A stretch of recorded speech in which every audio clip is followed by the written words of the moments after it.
Branch પર છો હજી પ્રેમલભાઈ? ચાલે છે. ચમલભાઈ લોનાવાલા છે? હા હા, સાહેબ પહેલા બ્રાન્ચમાં ઇન્ચાર્જ હતા. અચ્છા, અમદાવાદ બ્રાન્ચ અહીંયા સુરત બ્રાન્ચ અમદાવાદ. સુરત બ્રાન્ચમાં. સુરત હા, સુરત બ્રાન્ચમાં 12માં 11-12માં. ઓકે.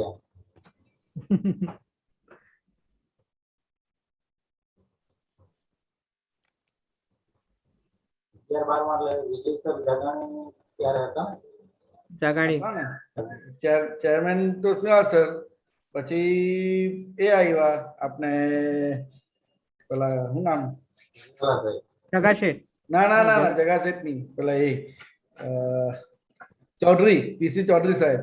પીસી ચૌધરી સર. હા, તે વખતે એમને છોડેલું.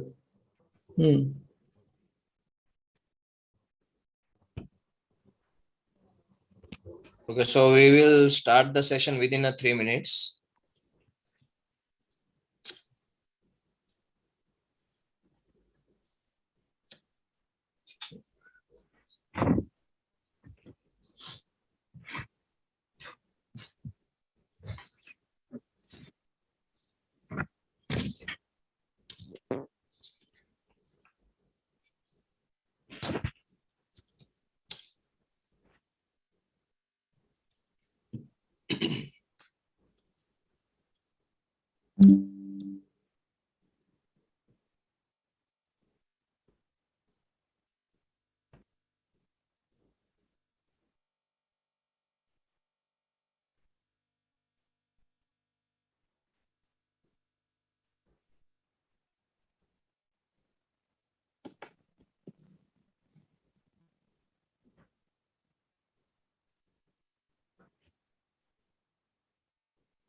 Okay, let's start the session. Very good evening, members. It is always indeed pleasure for me to welcome to all of you on behalf of Varacha Katargam CP Study Circle of WRC of ICI Surat. Before we move ahead, I request every member to put your hands on your heart for our ICI motto song.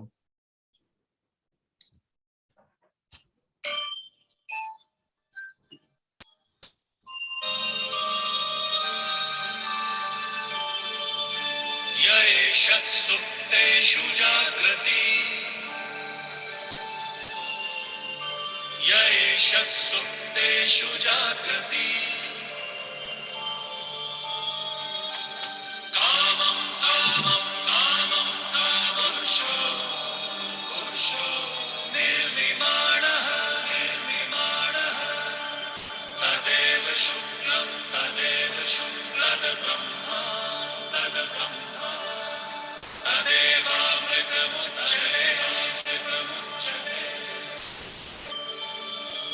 तस्मिन् लोकः शतः सर्वे तदूनाति कश्चन एतद्वैता एतद्वैता एतद्वैता एतद्वैता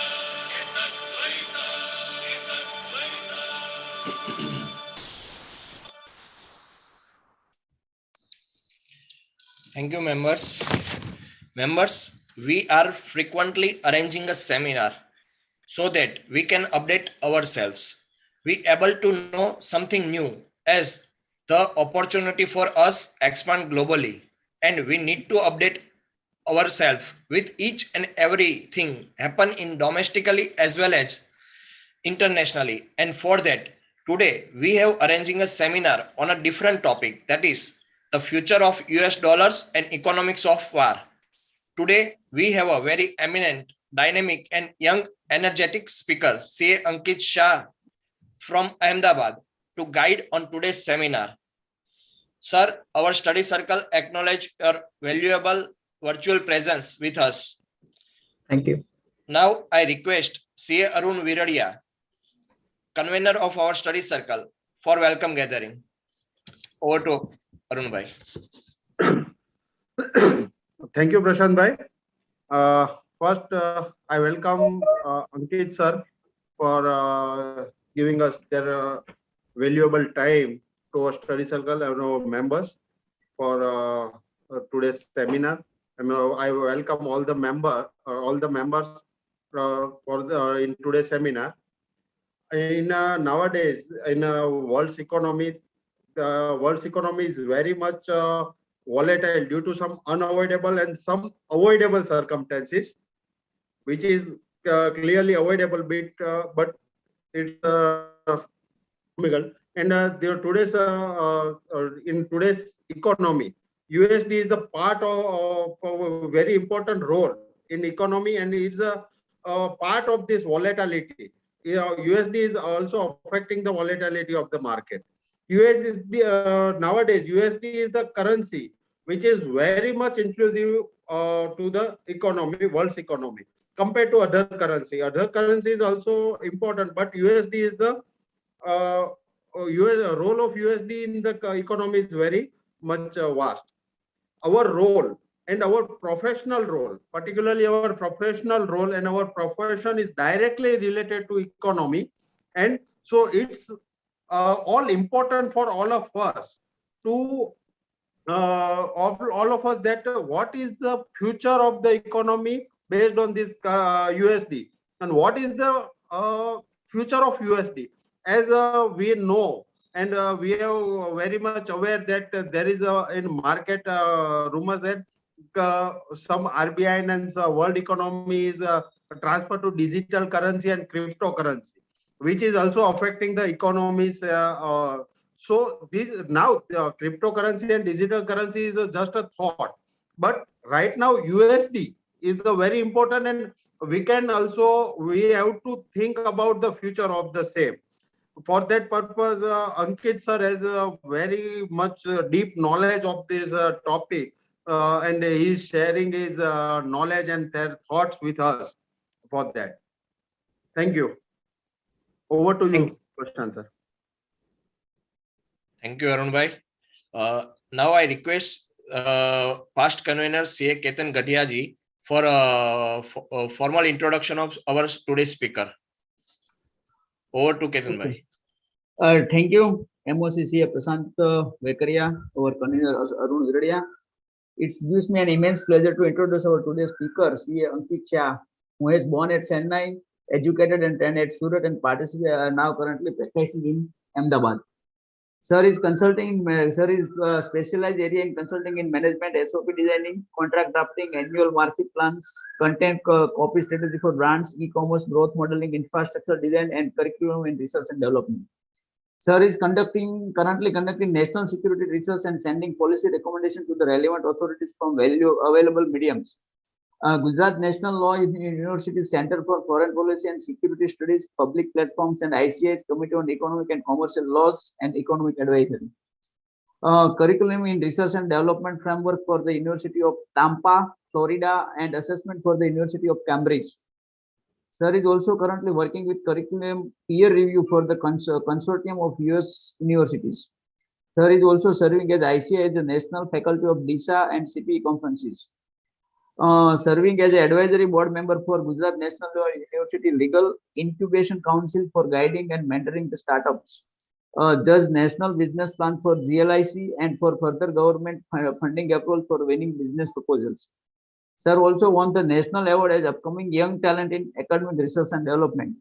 Sir is also certified by TAFE NSW Australia on training and assessments.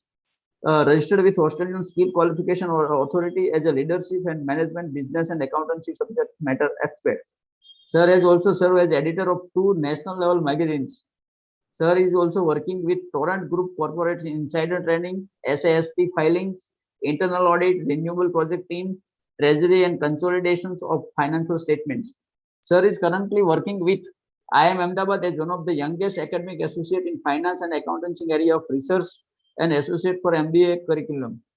Coordinated and participated in joint conferences at Harvard Business School at IMA on case method of teaching attended by 90 countries. Sir has also served as ICA Surat chapter as one of the youngest branch in charge and won the national level award of the most commended performing branch in WIRC of ICI. With this, we are handing over to the today's session to the today's learned speaker, C. Ankit Shah. Yes, sir. Thank you for the kind introduction. Thank you for the hosting me today for this session.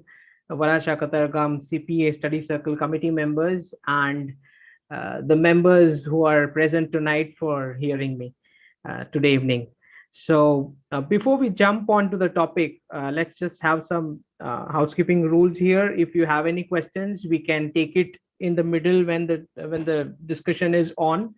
You can put your question in the chat box. Is that the correct way, or how do you do it? That's the correct way. So you can post your question in the chat box. Yes, sir. And yeah, and I can take those. Well, pause the, sorry, sir, for interrupt. If Yeah. anyone has to ask the question, first, please raise the hand. Yeah, Please okay. raise the hand. Then after closing, don't interrupt in between, sir, or don't interrupt the Ankit sir to in between. Yeah. So you can raise a hand and then you can come onto the online on the screen, and then you can ask your question. That's the way we'll move. So today's topic, US dollar, the future of US dollar and the economics of war. So let me give you a disclaimer at the start. So there would be, this topic would have nuances of geopolitics, even domestic politics, and a lot of national security and foreign policy stuff inside it. Here, okay, so there's a request English and Hindi both to be used. All right. So the first question that I would like to pose to this gathering is, we have to go back a little bit into the history. So pehla question hai, both these countries, India and China, both these countries have a massive population. I mean, if you jot down the top 10 countries with the highest population, you are not terribly surprised. First is China, second is India, right? Third one is United States, and the distance between first and third is not 1, 2, 3, 4 times United States population cannot make one Indian population. Now, what could be the reason that we have such a massive population? Atli moti jansankhya nu karan shu, right? In Gujarati. Yes, sir. Somebody wants to answer? Shu karan hoi shake? This has been true for the thousands of years of human history on this planet, that more than 50% of the world's population lives here in South Asia. Very crazy. There has to be some strong reason. Anybody wants to answer? Somebody is saying civilization. So what? Can you elaborate on civilization?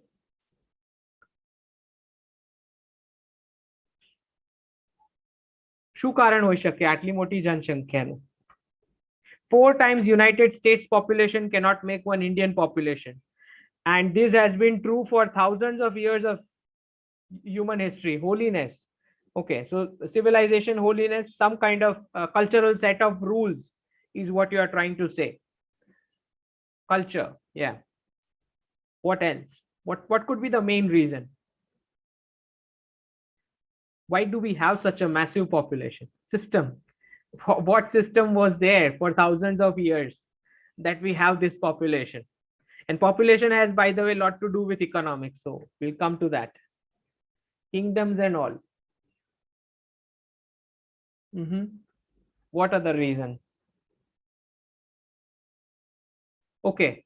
So massive population matter, what could inheritance? Inheritance of what? Wealth. So આટલી મોટી જનસંખ્યા માટે specifically for human life to sustain, what are the basic requirements?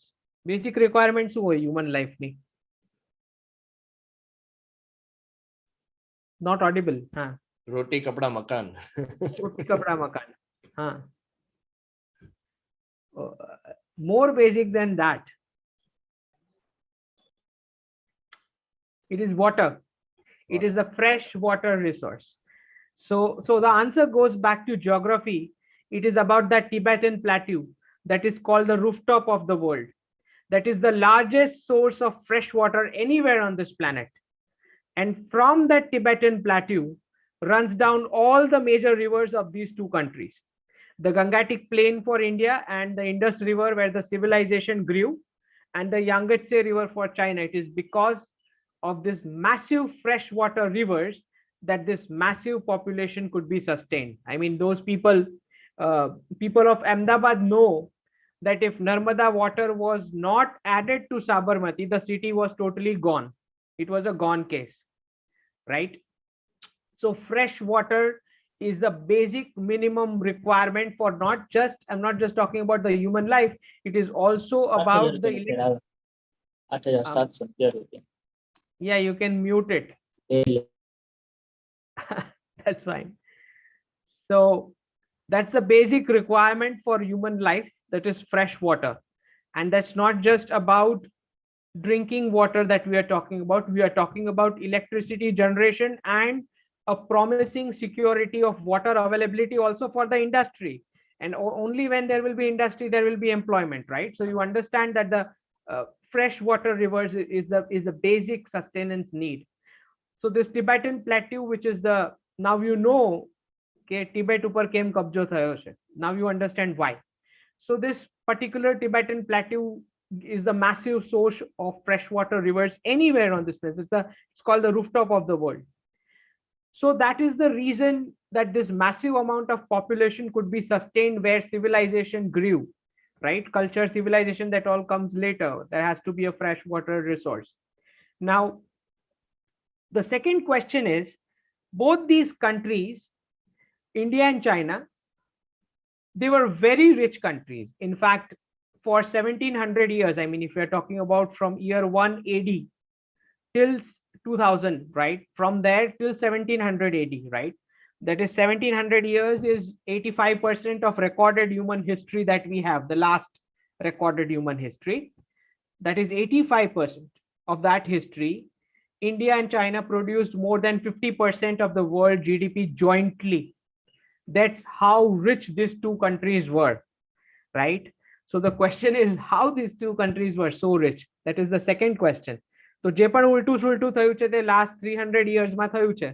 So there has to be a reason why and how these two countries were so rich for 1700 years. Any answers? What are the answers? Let's see. How was that possible? We've been so rich for 1700 years. 85% of human history. I mean, I can even show you on chart if you want to see. This one is India and this one is China. Together from year 1 till year 1700, more than 50% of world GDP. 1700 years, right? That is 85% of human history.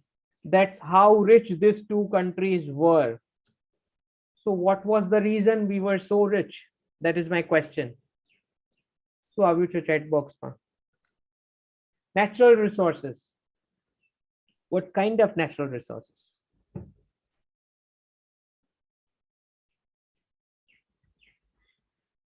What kind of natural resources we are talking? Minerals. What else? Is that the reason? So what human beings were doing on this planet, પૃથ્વી ઉપર આટલા વર્ષો સુધી, the basic economic activity was agriculture. Agriculture was the basic economic activity. So the answer again goes back to geography about those freshwater rivers. The answer again goes back to there. This massive freshwater rivers deposited tremendous amount of silt on both the sides of its banks, and with that massive amount of silt, massive amount of agriculture was possible. Agriculture was the main economic activity for human beings on this planet. Those 1700 years which I'm talking about, the recorded history. So this massive freshwater rivers, India and China had more than 50% of the world's population. You had more than 50% of the world's farmers. You had 50% of the world GDP. That is how rich you were, right? Now, some of the narratives which I would like to show you here, look at this chart. હવે આપણે બધા તો members અહીંયા CA છે, right? તો તમને તો સમજ પડે કે એક્સ એક્સિસ ઉપર કેવી રીતે હોય.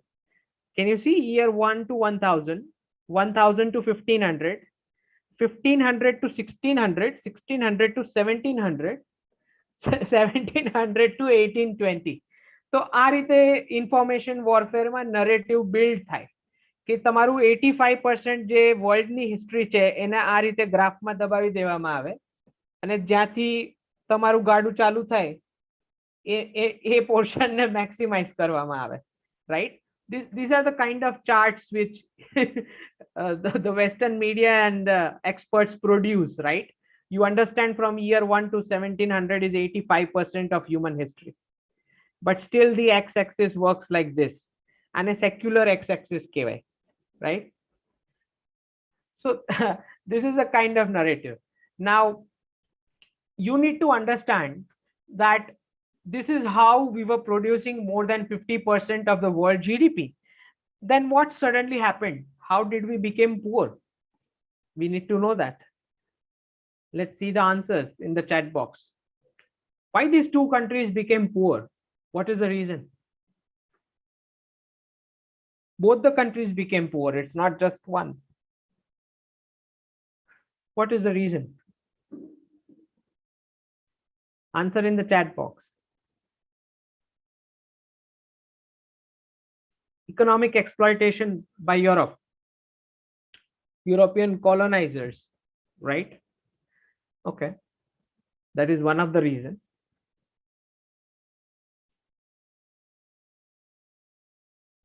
Western culture. Well, that you can say post-independence, a lot of imposition of a Western framework, which clearly does not work for India. But let's understand what exactly happened. So if someone is producing, more than 50% of the world GDP, industrial revolution, that's the correct answer. So if some countries are producing more than 50% of the world GDP, what that precisely means is that there are two basic fundamentals which are working in their economics.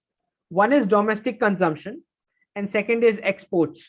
These are the two revenue sources that they are able to only. This is possible only, of course, after you have the production to justify both of these, right? So something was working, some framework which was working for those 1700 years.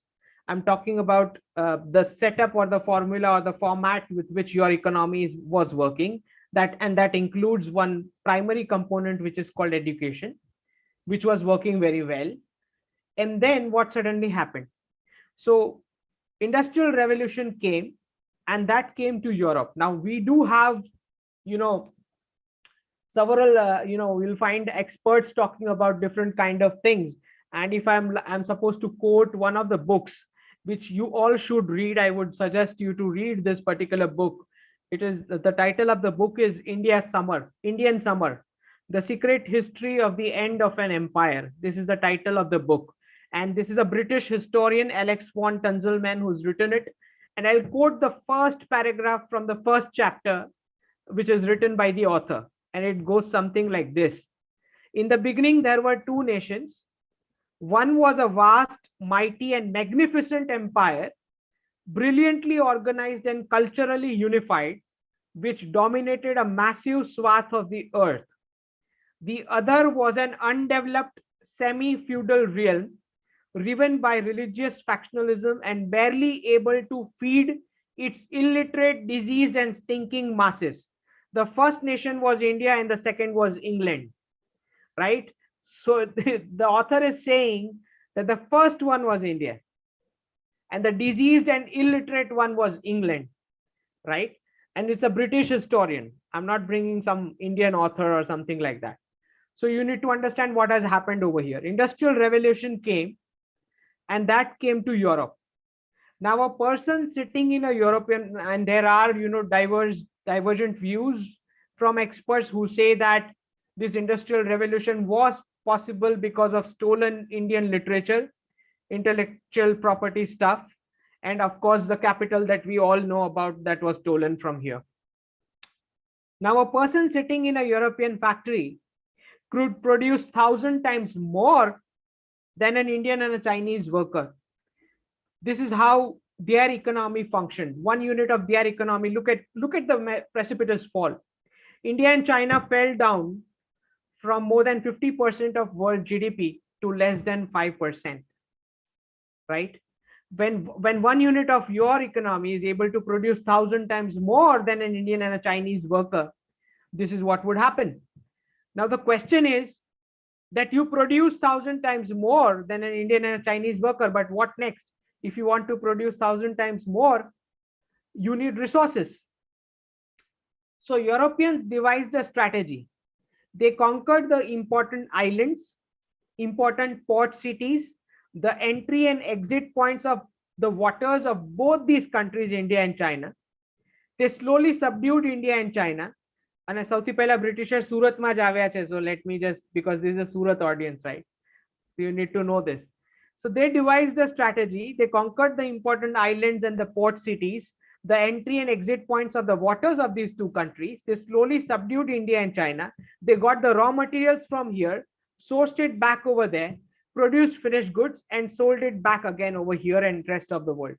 That is how India and China fell down from more than 50% of world GDP to less than 5%. This is exactly the way we've become poor.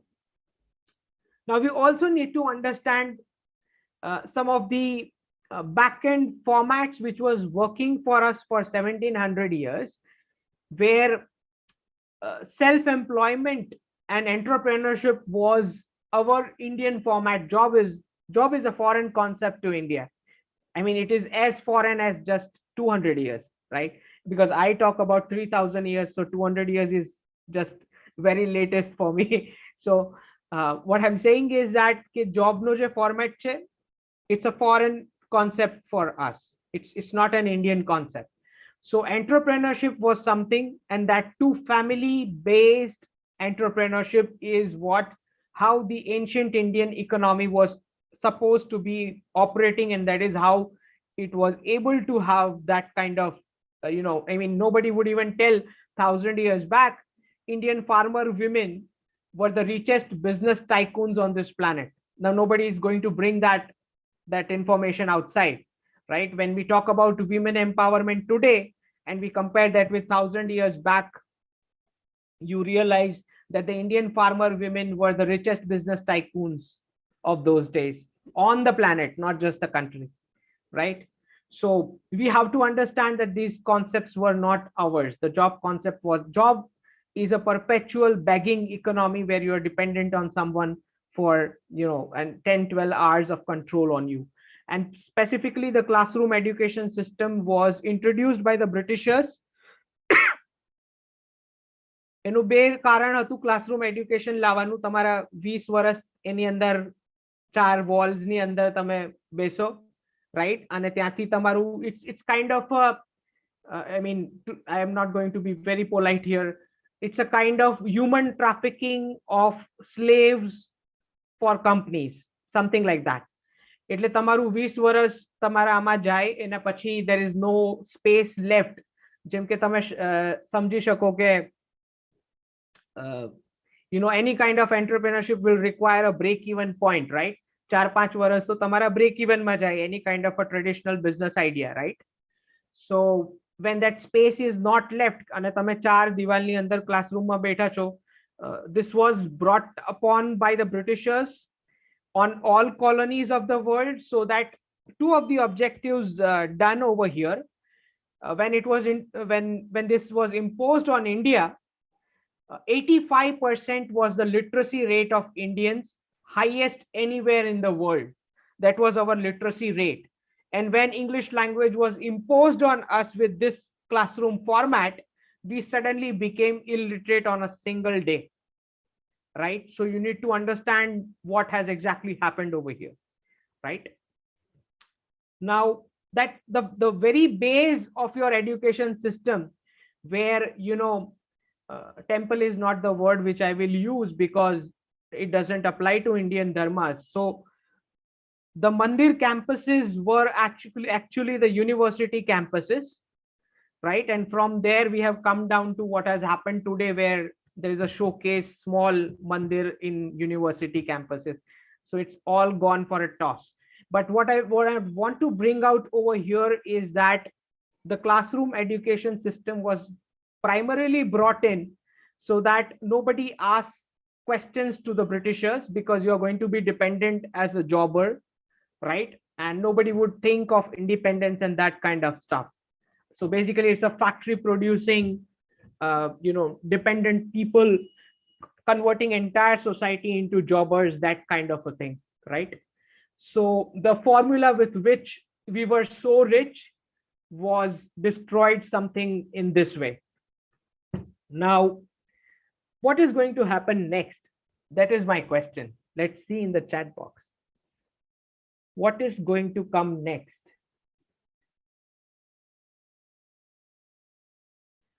So we were rich, we became poor, and now what is going to happen?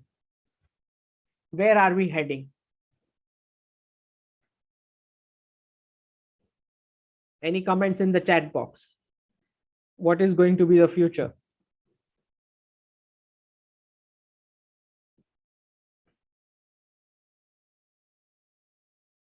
Technology.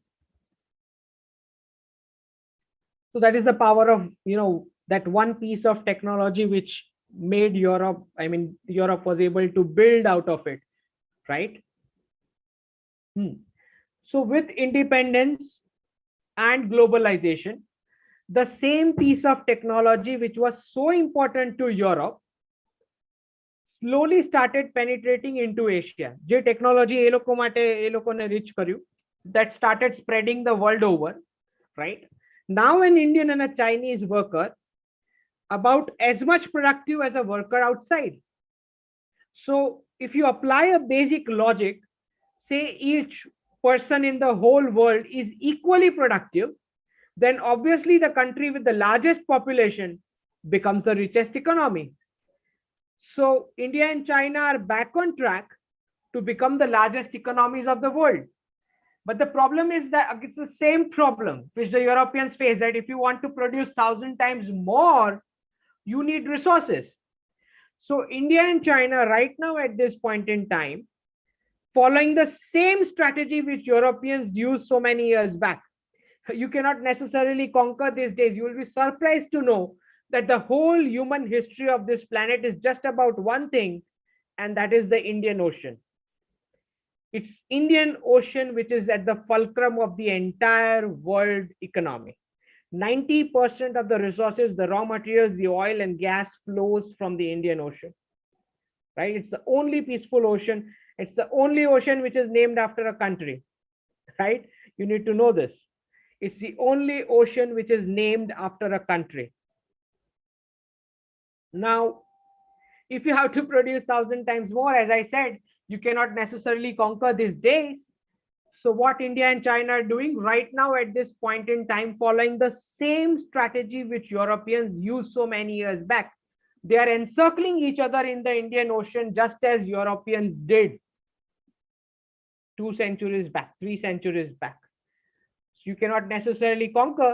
So they have taken up Hambantota port in Sri Lanka. They have taken up Gwadar port in Pakistan. We have taken up the Chabahar port in Iran, right? Basically, India and China are encircling each other in the Indian Ocean, just as Europeans did 2-3 centuries back, right? So there are two primary things which works when we talk about competition and getting these countries into our favor, not just for economics, but the favorable policies in terms of when we look at the Indians, when we talk about the word Indian subcontinent, which suddenly vanished from our history books after the 1971 war. Before that, we all had this notion of what we call as the Indian subcontinent. You will never find this word used these days anywhere. They will always use the word South Asia. The word South Asia was born after 1971 war, right? You need to keep this in mind, what is happening, right? So the Indian subcontinent, which had influence, not just we are talking about from Saudi UAE this side to Laos and Cambodia to the other, that's the influence region of what we call as the Indian subcontinent, and the Janapada structure which was there in ancient India, where Delhi was able to handle and influence policies all over this particular tremendous swath of region that you would call it. So when we are talking about economics, I'm going to tell you a story about US dollar, because you have to understand what exactly happened over there. So માની લો કે તમે પાંચ ભાઈબંધ હોટલમાં ક્યાં ગયા નાસ્તો કરવા જમવા માટે, રાઈટ? તો એમાંથી એક ભાઈબંધ તમારો કે છે that guy has come from US, right? So he is telling you કે આપણે બધા એક કામ કરીએ કે આપણે પાંચેયમાં જે બી લેવડ દેવડ થાય એ બધું મારી કરન્સીમાં આપણે રાખીએ, right? That is US dollar. પાંચ ભાઈબંધ છે, આવું નક્કી કરે, યુએસ વાળાની વાત માની લે કે ચલો આપણે બધા US ડોલરમાં જે બી લેવડ દેવડ કરવી છે બધી US ડોલરમાં કરશું, રાઈટ? પછી હોટલનું જે બિલ આવે એમાં બી પેલો ભાઈ એમ કે ના આપણે US ડોલરમાં જ પેમેન્ટ કરવી, રાઈટ? તો હવે બાકીના ચાર ભાઈબંધ છે એ વિચારમાં પડી જાય કે આપણી પાસે તો સાલું US ડોલર છે નહીં, તો હવે આપણે કરવું શું? તો પેલો જે US ડોલર વાળો ભાઈબંધ છે એ સમજાવે કે જો તમે લોકો રાતે પણ જાગીને જો કામ કરો તો તમે US ડોલર કમાઈ શકો, અને પછી તમને US ડોલર તમારા હાથમાં જ્યારે આવે તો પછી તમારે જે ખરીદવું હોય બધું ખરીદી શકો, રાઈટ? એટલે આ વ્યવસ્થામાં બી બિચારા પેલા બધા તૈયાર થઈ જાય.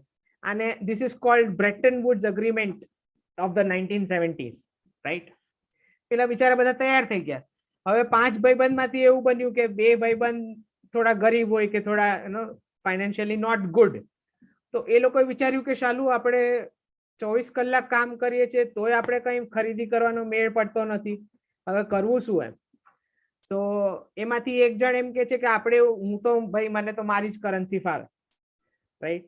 સો અને પછી બીજો ઊભો થયો લિબિયા વાળો, એક ઈરાક વાળો ને અને એક લિબિયા વાળો. તો બંનેને પેલા ભાઈએ પતાવી દીધા કે આપણે આ તો નહીં મેળ પડે, પોતાની કરન્સીમાં ટ્રેડ કરો. સો અને પછી અમુક જે ગરીબ થતા જાય બિચારા કામ કરીને પછી પેલા US વાળા ગાઈને એમ કે ભાઈ હવે એક કામ કરો, મને લોન જોશે, મારે તો મારે પહોંચી વળાતું નથી ખર્ચા. તો એ બી પેલો US ડોલર વાળો ભાઈબંધ કે આપણે એક કામ કરીએ, હું એક સંસ્થા બનાવું છું, એની પાસેથી તું આટલા ટકાએ લોન લે, એ બી તને US ડોલરમાં જ મળશે. એટલે this અને US ડોલર વાળો ભાઈ જે છે એ ભાઈ હવામાંથી બિચારો પ્રિન્ટ જેમ મનમાં ફાવે એમ પ્રિન્ટ કરી રાખે. એટલે આ રીતે બ્રેટન વુડ્સ અગ્રીમેન્ટ 70s થી હજી બી આ જ પ્રકાર ચાલી રહ્યું છે. The rest of the world are just doing slavery work for the US dollar, continuously propping up completely artificial demand of US dollar without any backing of fundamentals or natural resources or any finite thing.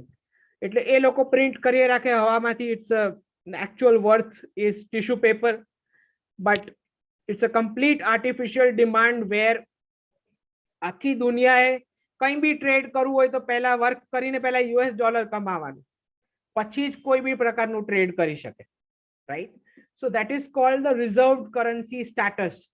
અને કેમ કે હવામાં print થાય છે તો એમાં તો there is no base, એ લોકોને જેટલું પ્રિન્ટ કરવું એટલું.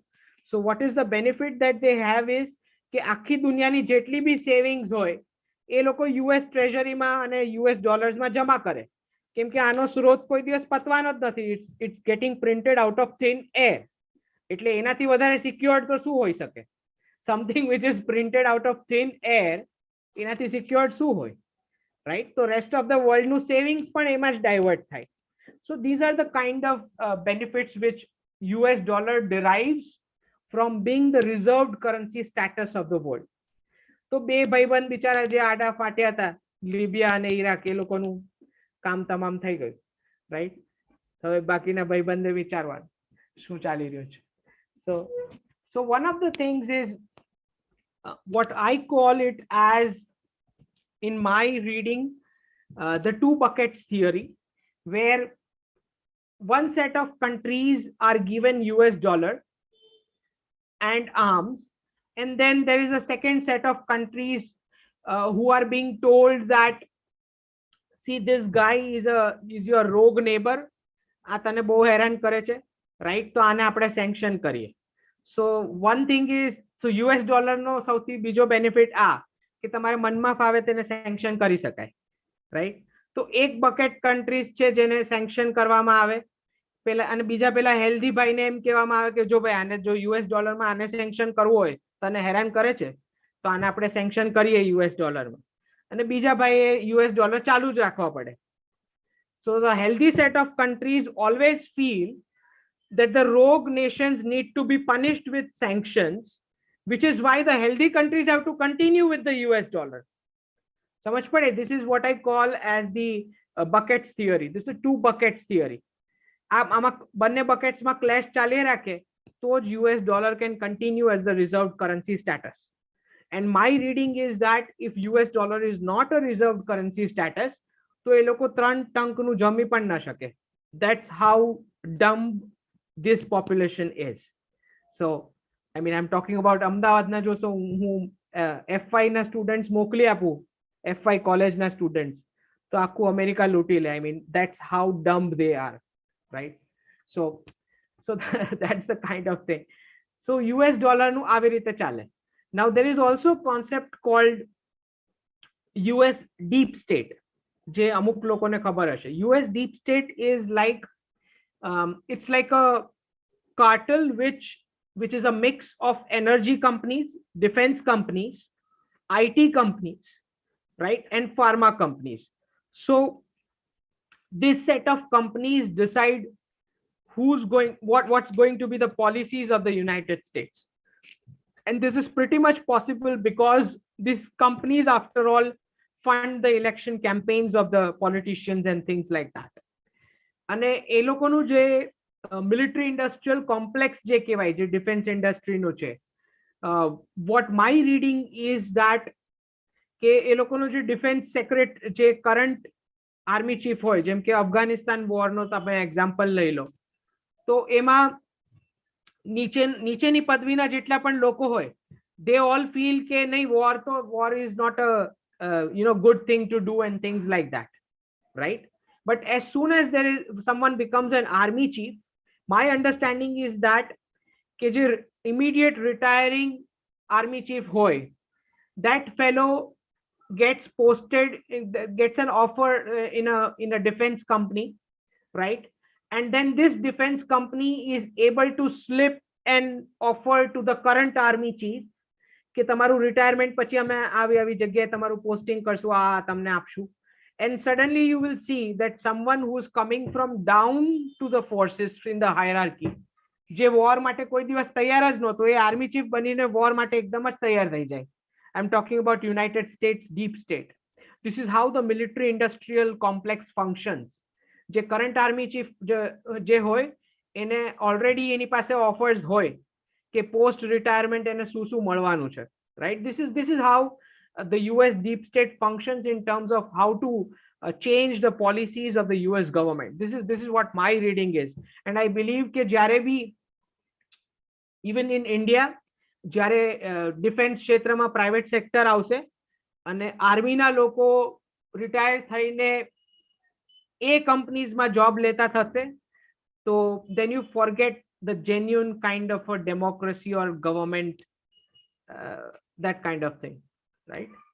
So this is one of the after effects of what we call as the extreme capitalism, જે ખાલી profits જ જોવે છે. So એમાં all these things are possible, this kind of things, right?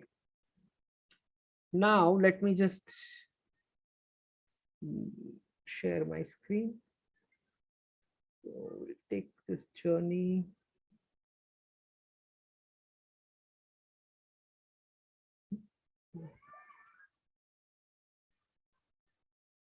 So you can see this chart. This is from year 1 to year 2008. This one is India. This was how rich we were, right? And then after the colonial loot, this is how poor, and now we are increasing.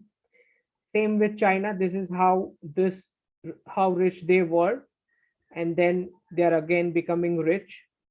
Then you can see United States, it started from 0 over here, and this is how rich they are. You can see United Kingdom, this blue one. This is how rich they were when they had colonies the world over. And then this is how poor they have become. By the way, I have predictions. It will have a partition. In next 10 years, UK will see a partition. This is what my prediction is. So let's see. This is Russia, this gray one. This is how rich they were when it was a Soviet Union. જ્યારે Soviet Union હતું ત્યારે they were good. And this is how it has come down. So this is one of the things. No, there are many different ways of looking at the world. So these are McDonald's franchises the world over. So you understand this is one of the impact of what we call as globalization, right? That you are able to sell worldwide. There's another way of looking at the world. This is principal submarine cables connecting the world. This is probably from where we get our internet connections, right? And these are the principal trade routes, travel routes: air travel, road travel, right? Sea travel. And you see the focal point somewhere here in Europe, right?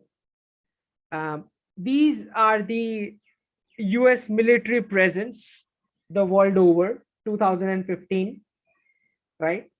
And if we go exactly 100 years back, these pink ones are the British colonies. So you can see that the pattern of leadership went from United Kingdom to United States within those 100 years. 100 years back, these were the principal cables connecting the world, held by just one company, that is Eastern Telegraph, obviously British.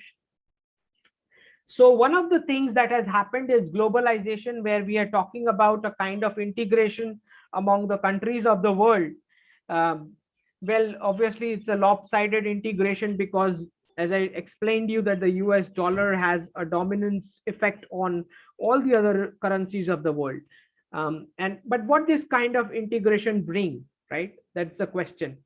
And then there's always a question that who becomes your ally? Which country is your ally?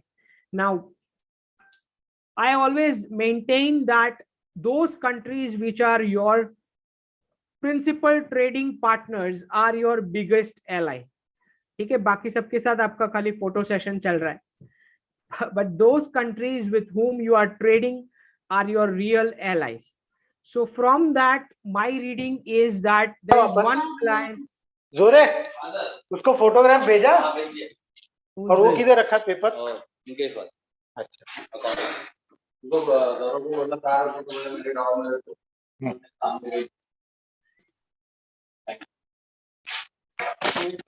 Sanjay ji che. Who's it? Doing multitasking, huh? This guy. So the question is, who becomes your ally? So as I say, those countries which are your principal trading partners are your real allies, and from this it is automatically derived that the Chinese Communist Party is the biggest ally of United States, right? So irrespective of what is being shown as public consumption, this thing is pretty clear that the Chinese Communist Party is the biggest ally of United States, specifically the United States deep state, because majority of the funding from the Wall Street finance of this Chinese Communist Party led companies is done by US, right?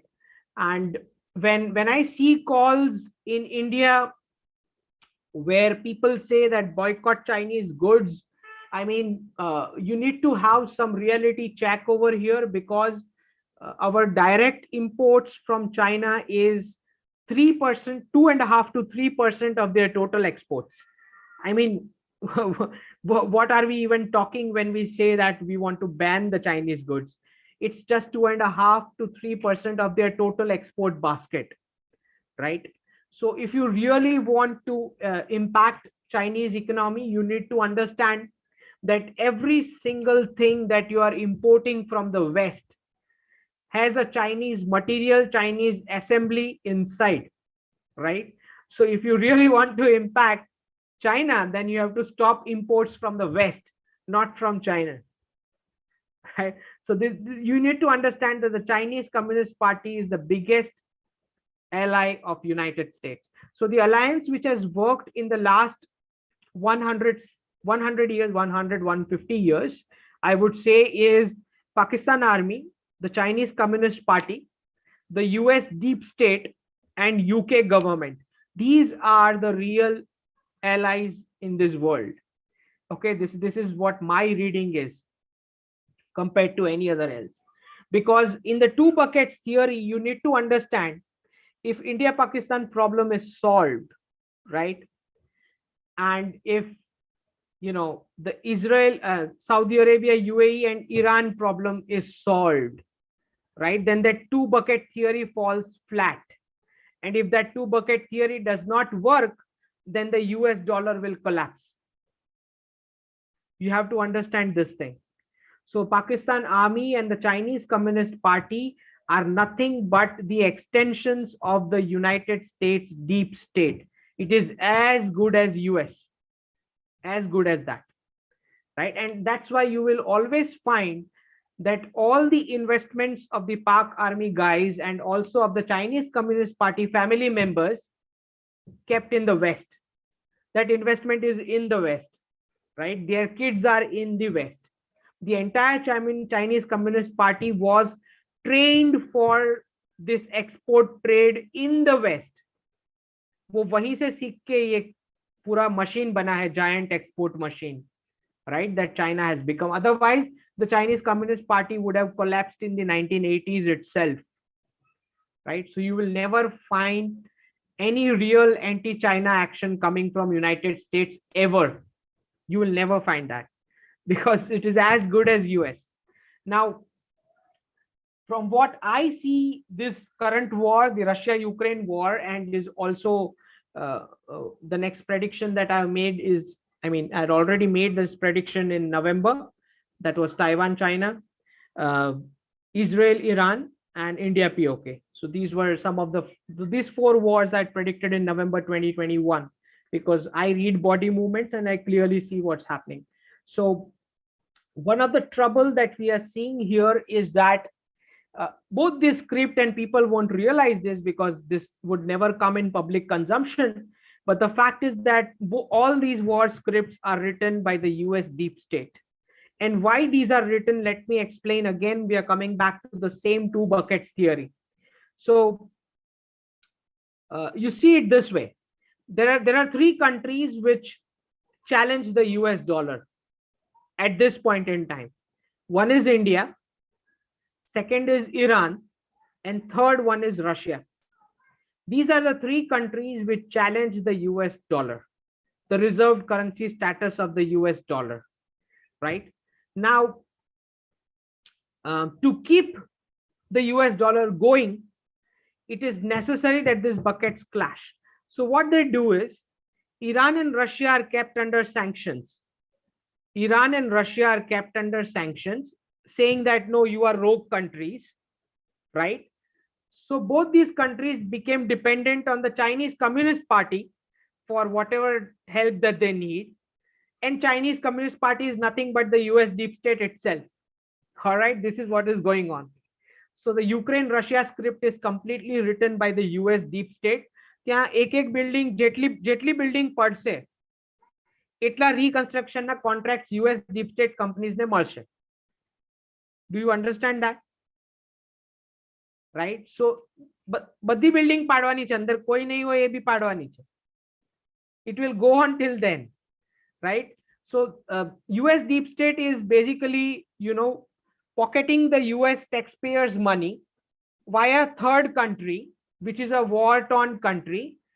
ત્રણ ટાઈપના contracts મળે, એક ડિફેન્સનું મળે, બીજું રિકન્સ્ટ્રક્શનનું મળે અને ત્રીજું humanitarian add કહેવાય એને. આ ત્રણ જાતના કોન્ટ્રાક્ટ્સ US deep state ને મળે, right? This is how it happens.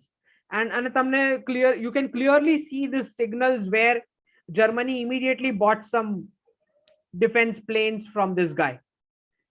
અઠવાડિયાની અંદર જ Germany gave them an order, right? This is exactly how it functions.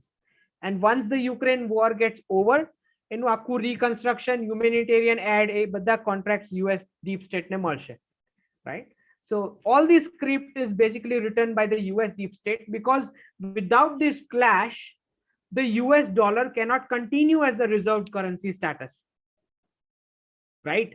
So J bucket ma healthy nations che. Let's take example of India.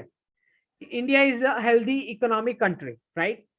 Now healthy economic country ne jo terrorism thi pin prick karwama nahi ave from this side and from the other side on the top, the Chinese Communist Party, which is putting pressure on the borders at the LAC. આ બે pin pricking na થાય so how much time will it take for India to dump the US dollar? You just imagine, right? Similarly, Iran જો Saudi Arabia, UAE અને Israel ને pin prick નહીં કરે તો Israel, Saudi Arabia and UAE will dump US dollar immediately. એટલે આ બે buckets ને clash કરાવવું જ પડે. That is how the US dollar functions. There's no other option. This is the only way. They cannot do pure economics, કેમ કે pure economics કરવા માટે family unit નું economics હોવું જોઈએ, which they do not, એ લોકોનું concept માં જ નથી આવતું what is a family unit, right? So you need to understand. So જ્યારે આપણે ક્લાસમાં જઈએ તો economics માં આપણને કે there are two economic policies. One is capitalism and second is what they call it. What's the second one? Write in the chat box.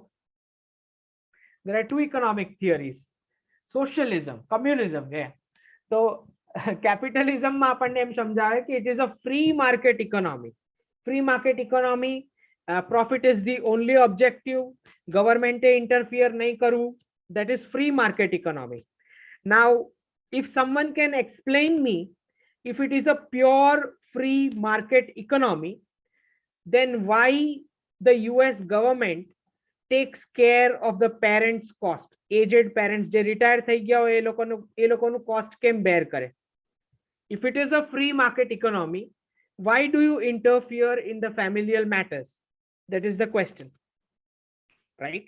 તમે unemployment checks આપો છો, which is a freebie. Why you are doing freebies if it is a free market economy? That's the question.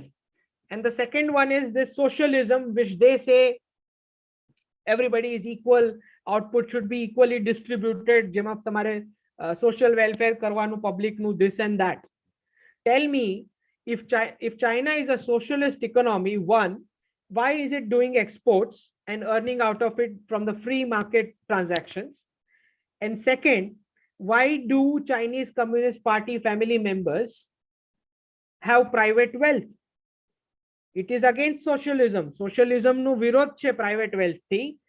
All the Chinese Communist Party members have their wealth deposited in the West, private wealth deposited, right? So those who are saying that we follow capitalism are actually distributing freebies to the aged parents right? They're doing freebies for the unemployment checks and things like that. And those who are saying that we do socialism are actually doing benefit from the free trade and also doing private wealth. So they actually, I mean, and it is shocking to know that we all understand that every economic decision is a family decision, right? You will be shocked to know both of these theories, capitalism and communism, they do not have the word called family even once in their entire text.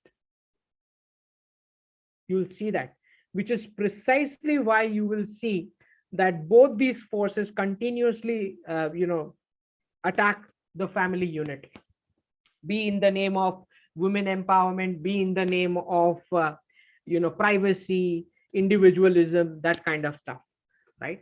So this is the economic mess that we are facing, right? Now, yeah, somebody has any question?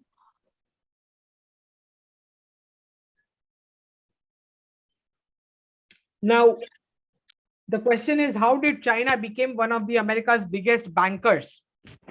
You need to understand, China and Japan together holds more than 50% of the US treasury bills, right? The government bonds.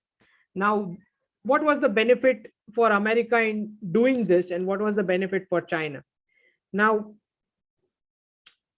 if America wants to boost its economy, which it already has the benefit of the US dollar being the reserve currency status, so what it has to do?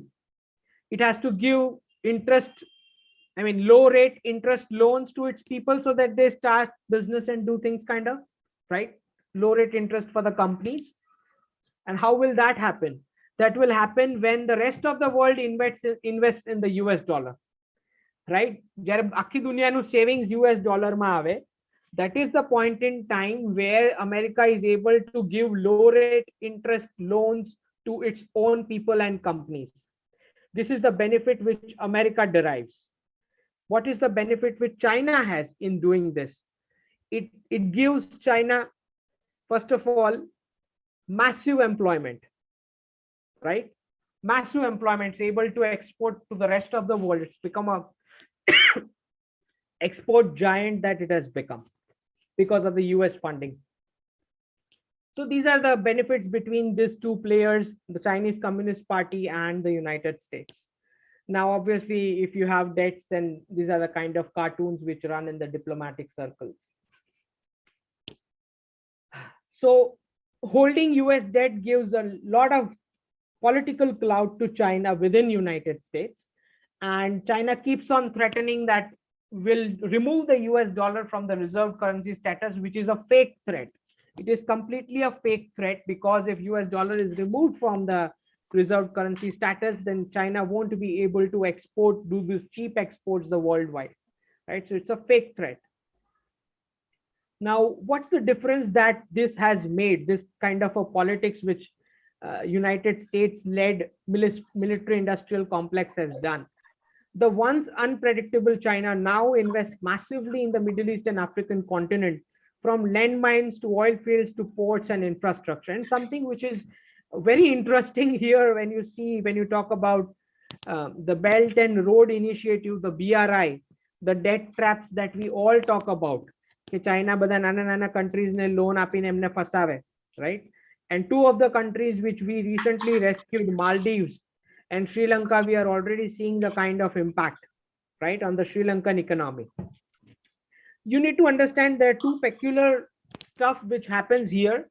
One is a copy paste of the Tibet capture formula, where China was able to buy the popular and the top leaders within Tibet, and then there was a takeover.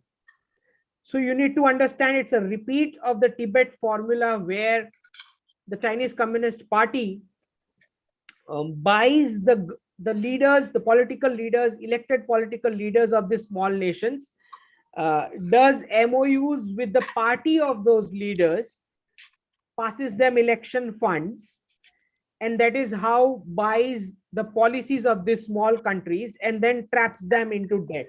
So this is one a case study of how they do this Tibet formula thing in the name of Belt and Road Initiative, whatever they call it. And second thing, which is very much interesting, is that they got this idea from Africa around 2010 that वो जो projects होते हैं जो economically viable नहीं है, those kind of projects, the female population of that area is very vulnerable to accept marriage with, you know, low value guys.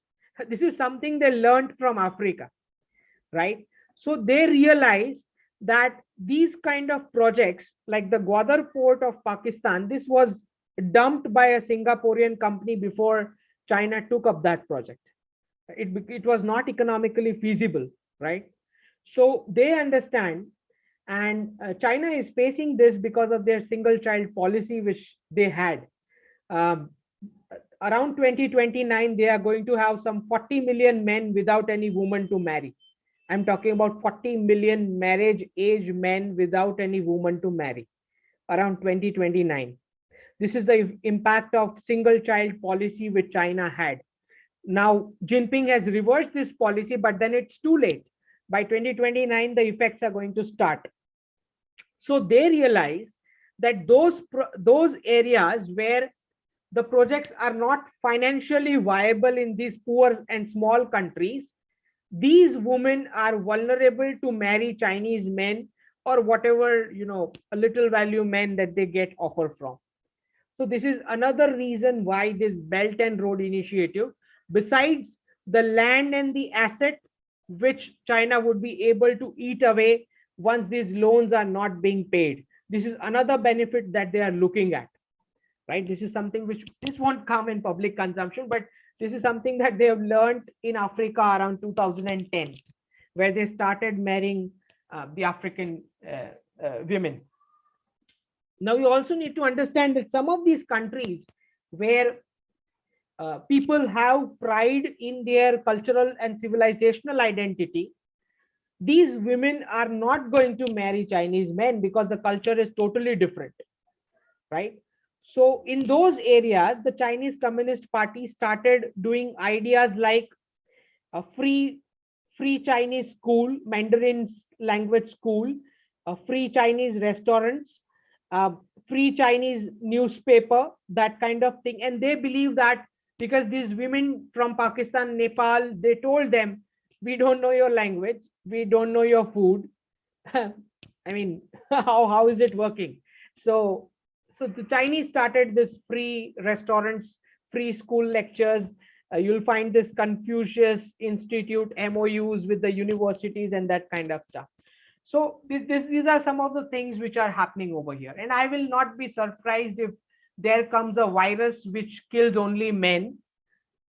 There are good chances that China would be trying something on the Uyghur population first and then release in some of these, you know, tattoo nations. It's very much possible, right? So this is the kind of challenges that we face. It's not just economics. There's a lot into it, right? So China as a country goes unabated with introvert and yet explicitly assertive behavior, some things which made modern day Britain, the Great Britain of the last century. Probably China learned a lot of leadership under this pretext of globalization. And what makes Great Britain great is when the Queen is saying that, you know, my wealth is my wealth and your wealth is commonwealth. That is the kind of logic that Great Britain has, makes Great Britain great, right? So, and then you need to understand that with this lot of globalization that is happening, there are some of the management lessons which professionals need to learn when they are operating into, you know, multi countries, because this is a gathering of professionals. I would like to suggest that there are several opportunities compared to the Chinese which we can tap into. Certainly, there is something into global accounting and taxation which can be taken up by the professionals. English language and IT skills. These are the minimum two things that we require to tap these markets. If you're talking about accounting, you have QuickBooks, SAP, Sage. These are softwares for US, UK, Australia accounting. If you're good with this with some clients, and then you can go for taxation where you can file their corporate tax return, just as you don't need to be a CA to file an income tax return here. You don't need to be a CPA to file a US tax return. So pretty much clear on their IRS website step by step. If you learn those and you're able to tap those clients, obviously you have to do their accounting first, and then you get the taxation kind of opportunities over there. So globalization opens up a lot of opportunities for professionals. And if I talk about on this slide about some of the problems which management face when they work cross culture. So in Japanese, people never they're not going to look deeply into your eyes. In Arabic culture, women cannot go outside without a man. Muslims are not going to drink alcohol and drugs, this kind of thing. In the hierarchy style in China and India, you will always find this top-down approach of management hierarchy flow. Whereas in Europe, and I mean, it's pretty much the entire West, where you have this distributed participative management style. So, when a multinational company is operating in both the geographies, a person of this level, when is asking some data from this guy, he has to ask these two guys and then send over, and this guy is wondering why this fellow is taking so much time. So there's a top-down approach over here, right? And this is a participative style of management in the West, where each of these guys are going to collate the information and then pass it on to the top. So there is a different structure in terms of the cultural affinity that we talk about. And then there is also about the time taken in terms of planning and action. So the Germans would take a lot of time into planning and then go for action.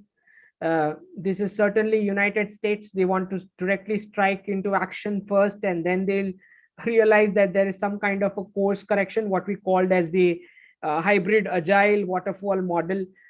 They learn something and then again they do some action, they learn something, that kind of thing. And then of course there is an Indian style of working, which is pretty much haywire all through the lines that you see in the graph.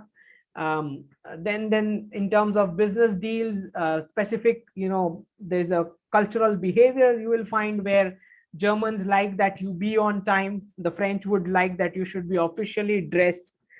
In Italy, it will be like you have to talk about Italian food. In Russia, if they do hand touch or your shoulders, you can understand that they have some kind of a positive client sentiment to it. Saudi Arabia, you have to kiss 3 times while greeting, but obviously not with a woman out there. This is a Chinese swimming pool. You can see, if you can see the pool, any pool left out there. So this is a kind of density in terms of population. This is Hawaii. It's totally opposite, right? This is something Indonesia where, there's a train side market, which we don't have in India, by the way, but yeah, there's a train side set market out there. This is a different way of saying thank you. In Turkey, this is something like Thailand. So some of these experiences in terms of when we are working in multinational companies operating in different geographies, there could be opportunities for what I call as in the consolidation of financial statements, where you have subsidiaries operating in multiple geographies, right? Now, if we talk about the strength of the Indian economy, the domestic consumption is 60% of the GDP. I'm talking about 2016 data. And China, it is around 36% of GDP, and it is declining. So, 60% of domestic consumption means your economy is 60% insulated to the global ups and downs. Barni economy ma je kahin pan chaltu hoy, your economy is 60% cushioned or insulated to those ups and downs, right? That much secure it is. In terms of China, it is 36% of GDP and declining, which means that being an export-oriented economy, which is not fundamentally based on domestic consumption, it is very risky. I mean, other countries can pull the plug if they are not going to buy your exports. Again, the debt to GDP ratio for 15 for India is 67%, and it is declining, which is great. The ratio for United States is as massive as 104%, the debt to GDP ratio. This is an Indian current account chart, 1950 to 2015. We are still up and down, not much of a difference in terms of performance. But when you look at the learning curve of globalization, and when companies are operating in different geographies, as I was talking about, so Rolls-Royce from England, when they shifted to Canada, there were massive renovations required. Similarly, when you look at landlocked countries, Zambia, Zimbabwe, and Bolivia, landlocked countries are always going to be costly to trade with. જેમ કે આપણે નેપાળનો example લઈ લઈએ.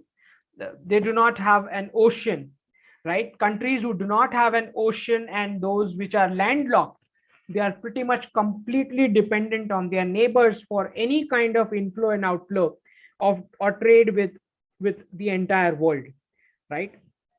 And one of the cost which Nepal constantly pays for being sandwiched between India and China is that it had around, I guess, 29 prime ministers in 30 years. that is the cost that you pay when you get sandwiched between two big nations and you try to play politics on both the sides. About 29 prime ministers in 30 years. How about that, right? So, and there's an example of where, you know, the Western style of participative management backfired in companies where, you know, a production manager was sent from United States to Peru, right? And this guy is trying to do a participative management thing, and the people in the Peru culture, you know, have this sense of you know, understanding where somebody needs to be a boss over there. You just cannot have this participative input kind of work. So that just blew up over there. And then when you look at cultures, Canada is divided into English Canadians, French Canadians, and native Indians. So there's also a cultural factor when we talk about economics here. And there's also a language factor. Now, Americans call it elevator gasoline, green pepper truck yogurt, and Indians and Britishers call the same things as lift, petrol, chilies, lorry, and curd, right? So there's a lot of a language difference over here, but obviously most of these languages which are derived from Sanskrit as the base, if people are not aware, I mean, even the words like brother, father, it comes from Pitra, Bratra, things like that. So that's how even the weekdays, Monday, Tuesday, Wednesday, comes from Indian Panchang, which is, I think, more than 2500 years plus old, right? Even the month names, September, October, November, December, are the Sanskrit numbers which were stolen. Saptam, Ashtam, Navam, and Dasam were stolen, and because they couldn't figure out that this is 7, 8, 9, 10, these are, you know, I think 10, 11, 9, 10, 11, 12th month. They stole it from here, but couldn't realize that these are numbers and not month names. So that is how their calendar ran for, I think, about 2 centuries. They were confused what exactly this is, because they stole the Sanskrit numericals from here and added it as month names over there in Europe. So how brands failed due to language issues, General Motors and Pepsi are examples which failed in several geographies where the language did not work for them. American car Nova, when it was introduced in Puerto Rico, the meaning of Nova became does not go. So a car which does not go, right? So that's how the brand failed over there. There's also a color impact on the economic, where, you know, the color of morning in US is black, while it is white in the Far East. Now, green is considered as restful in United States, but it is symbol of death and illness in Malaysia. 7 is considered lucky in US, but it is bad luck in Singapore, Ghana, and Kenya, right? Use of 4 should be avoided in Japan. It spells as she, which is death in Japanese. 13 is associated as bad luck in many South Asian countries. Now, cleanliness is seen as next to godliness, but in Latin America, it is it is not so the case. So these are several factors in terms of cultural factors, in terms of how the globalization and economics play out over here. This is a chart of US exports and imports as percentage of GDP. The red line is imports, the green line is exports, right? And the blue is the balance. And I have this 200 years data here from 1800 to 2000. And you can see in the last 100 years, the United States role has completely flipped. You see the red line, right? Red line and the green line. You just watch this. So in the last 100 years, and specifically last 50, 60 years, you will find that the imports are more than the exports. That's the kind of flip that we are looking at. So United States has become a net importer and a consumer in the world. And obviously we understand that the Bretton Woods agreement of making the US dollar reserve currency status મળ્યું in the 1970s, around that. In Apache, it has become a net importer. Obviously, you are printing it from the thin air, artificial demand, which bloats its purchasing power, right? And this is a chart of foreign born population as percentage of total population. And you will find that in around 2010, it's as high as 12.9. So obviously it's a country of immigrants that we all know. And one thing which we all are aware about is that next 3 decades is the slot that India has got, where we have an average young population compared to the rest of the world, and the rest of the world, which are aging countries. આ બધાને સમજ પડે કે working population ઉપર પૈસા invest કરવામાં આવે, right? So all the aging countries of the world are going to throw their money on India. And you have this next 3 decade slot to become rich. So if India does not claim back the position by 2047, which it had for 1700 years, so this is the opportunity we have got. If we don't become rich before we become old, then we are missing out on this window that we have got after 2000, I mean, after 400 years, right?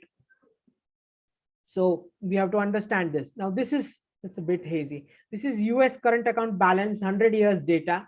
So from plus 6% to minus 6%, I think it's 1906 to 2006. So from plus 6% to minus 6, you understand the repercussion of this minus CAD, it's a current account deficit, right? So world as one economy means while some countries run surpluses, others have to run deficits, and others did 100 years back, right? The speed of information, I mean, if I'm going to compare the leadership of UK and United States, you will realize the difference here. The speed of information from New Delhi to London went from 1.1 miles per hour to 2.46. Of all the securities traded in London Stock Exchange, 48% were foreign. I'm talking about the British leadership. UK's current account surplus was as high as 9% of GDP. We just saw minus 6% for the United States. British savings were massive, and exports of the British savings were a critical factor in knitting the world together. So this is something which United States does not have. This is something that we need to ponder on. Britain was a saver, not a spender. It was a net capital exporter, not a net capital importer. And Asia was colonized 100 years back, but that's not the case. Now the globalization has started enriching Asia. So there's a complete reversal and flip in the role of the leadership that we are seeing here. Governance was political power, which is not the case, which is the case now.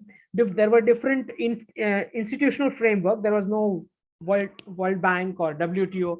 I just explained you about in that US dollar story. કે આ institution કેમ બનાવવામાં આવ્યા, right? So there was one friend who told કે ભાઈ હું તો ગરીબ છું, મારે લોન લેવી પડશે US dollar ની જીવતા રહેવા માટે. So US said, let's set up some institutions, you will get US dollar loans from them, right? And these institutions are going to decide the terms, right? એટલે અત્યારે when Pakistan is looking for loan from IMF, you realize there are set of conditions given by the IMF, which actually coming from the US deep state, saying, okay, no, you have to put this much tax on your fuel, you have to push this much tax on your electricity bills and things like that. So you understand how the US deep state and this US dollar functions, right? So, and then there were mass migration from the west to the east, but from east towards the west. FDI was not there. It was portfolios and not about subsidiaries. Money was gold in the sense that it was hooked to gold, which was a finite source. Now it is hooked to US dollar, which is an infinite possibility, right? So the question is, what did globalization solve? And did integration made otherwise self-reliant countries more vulnerable to crisis? These are the kind of questions we have. So in 2008, we saw a crisis, right? It's very much possible. In the Greek crisis, we saw that several of the debt defaults that we saw in the Greek crisis, and then it was supported by the some small fundings from the European Union and that kind of thing. But it makes a fascinating point that this debt-based economic structure, how long is it going to survive if you do not have the fundamentals which is required for a strong economy, primarily relying on domestic consumption. So if you do not have a population, a native population, which is able to regenerate with the correct birth numbers in families, how long this economics can function, the healthy economics? That's the question. So if the household sector in 2008, the crisis went from household sector to the banking and sovereign and then on. So then the whole world is vulnerable with this debt-based economic structure. Some of the countries saw negative interest. मतलब bank में पैसा મૂકો તો એમાં negative તમારે charge આપવાનો. I mean FD માં વ્યાજ આવે નહીં, તમારે વ્યાજ ભરવાનું બેંક પાસે પૈસા રાખવા માટે. So some of the countries face this negative interest concept, right? Some of them, people started putting cash deposits at home, which is risky, obviously. Some of them started putting cash in the safe vaults. So the bank started increasing the safe vault rent amount. Okay. And the demand for higher denomination and currency went up. So these are the things which happened in those countries. And what does negative interest actually mean? Negative interest actually means that the businesses are not able to make profits, right? That's what negative interest means. So debt as a prima facie source of crisis, where exactly this concept came from? It came from 12th century Venice, where they said, "Nahi, apne paas paise nahi hai, to udhar pe leke let's have a lavish life." So this started from 12th century Venice, right? And looking at the Bank for International Settlements projections, by 2040, these are the countries in trouble. The Portuguese debt to GDP ratio will be 275%. Irish will become 300%. Greeks will become 400%. Spain becomes 300%. The debt to GDP ratio I'm talking about. United Kingdom explodes to 500% and United States to 450%. What that implies is that by 2040, unless the centralized bankers radically change their course, which is never going to happen because these are political appointments, all the federal tax revenues will be consumed by debt service. This is the impact which will come on the West. West is going to be in serious trouble in few years. Serious trouble. And if you imagine, there are two things. I mean, the Ukraine war is a script which works for the US dollar. The Taiwan-China conflict is also a US deep state script which will work in the favor of US dollar. But India-Pakistan occupied Kashmir conflict and Iran-Israel conflict, this will not work in favor of US dollar, because if these two problems are solved, you can pretty much be assured that the US dollar is gone, because as healthy nations, India, Israel, Saudi Arabia, and UAE, where Iran is neutralized, they are going to dump the US dollar anyways. So it's like a catch-22. So basically, India and Israel telling United States, look, if you don't let us do this POK thing and solving this Iran regime change, then also we are going to dump the US dollar, right? We are going to start doing that. And if you let us do, then also we are going to do it. So it's like a catch-22 for the US deep state in these two cases specifically. And this what primary my reading is that if these two problems are solved, US dollar is certainly gone, because Saudi Arabia and UAE being the top sources of crude oil, and again they also have only 30 years stock left, so they also have started looking at how they are able to dump the radical form of religious practices which they were sponsoring for, I mean their fathers were sponsoring for a couple of decades, right? So looking at this kind of an alliance, it is very clear that the US dollar is in danger from India and Israel, right? The Russia-Ukraine script is working for the US deep state. The Taiwan-China script will work as well. But if POK is solved and Iran regime change is solved, there is no way US dollar can continue. So that's that's where it is, right? Now, when we look at the economics, there are several causes of crisis, right? And one of these is this excess reliance on foreign capital. Italy and Japan are less vulnerable than Greece because Italians and Japanese don't prefer taking loans outside help. Greece and United States are going to be a similar kind of a thing. So what causes this crisis? Basically, inherently a weak economy. And if your GDP is not going to grow as fast as your debt does, then you are done. And Milton Friedman famously said that inflation is a monetary phenomenon, but I have a view that public debt crisis is more of a political phenomenon than a monetary one. Now, what are the ways out of a debt crisis? One is you push your economic growth, which means आपको लोगों को पैसे देने पड़ेंगे at a lesser interest rate, which pushes business and economy. Second option is that you bail out, which means, I mean, in 2008, we saw this Lehman Brothers and these cases where the US government tried to bail out. In Greece, the entire country was bailed out by the European Union, IMF, and etc. etc. But the problem with bailout is that there's a problem of choice. Like, I mean, why should a government bail out private entities, right? That is a kind of question that we have.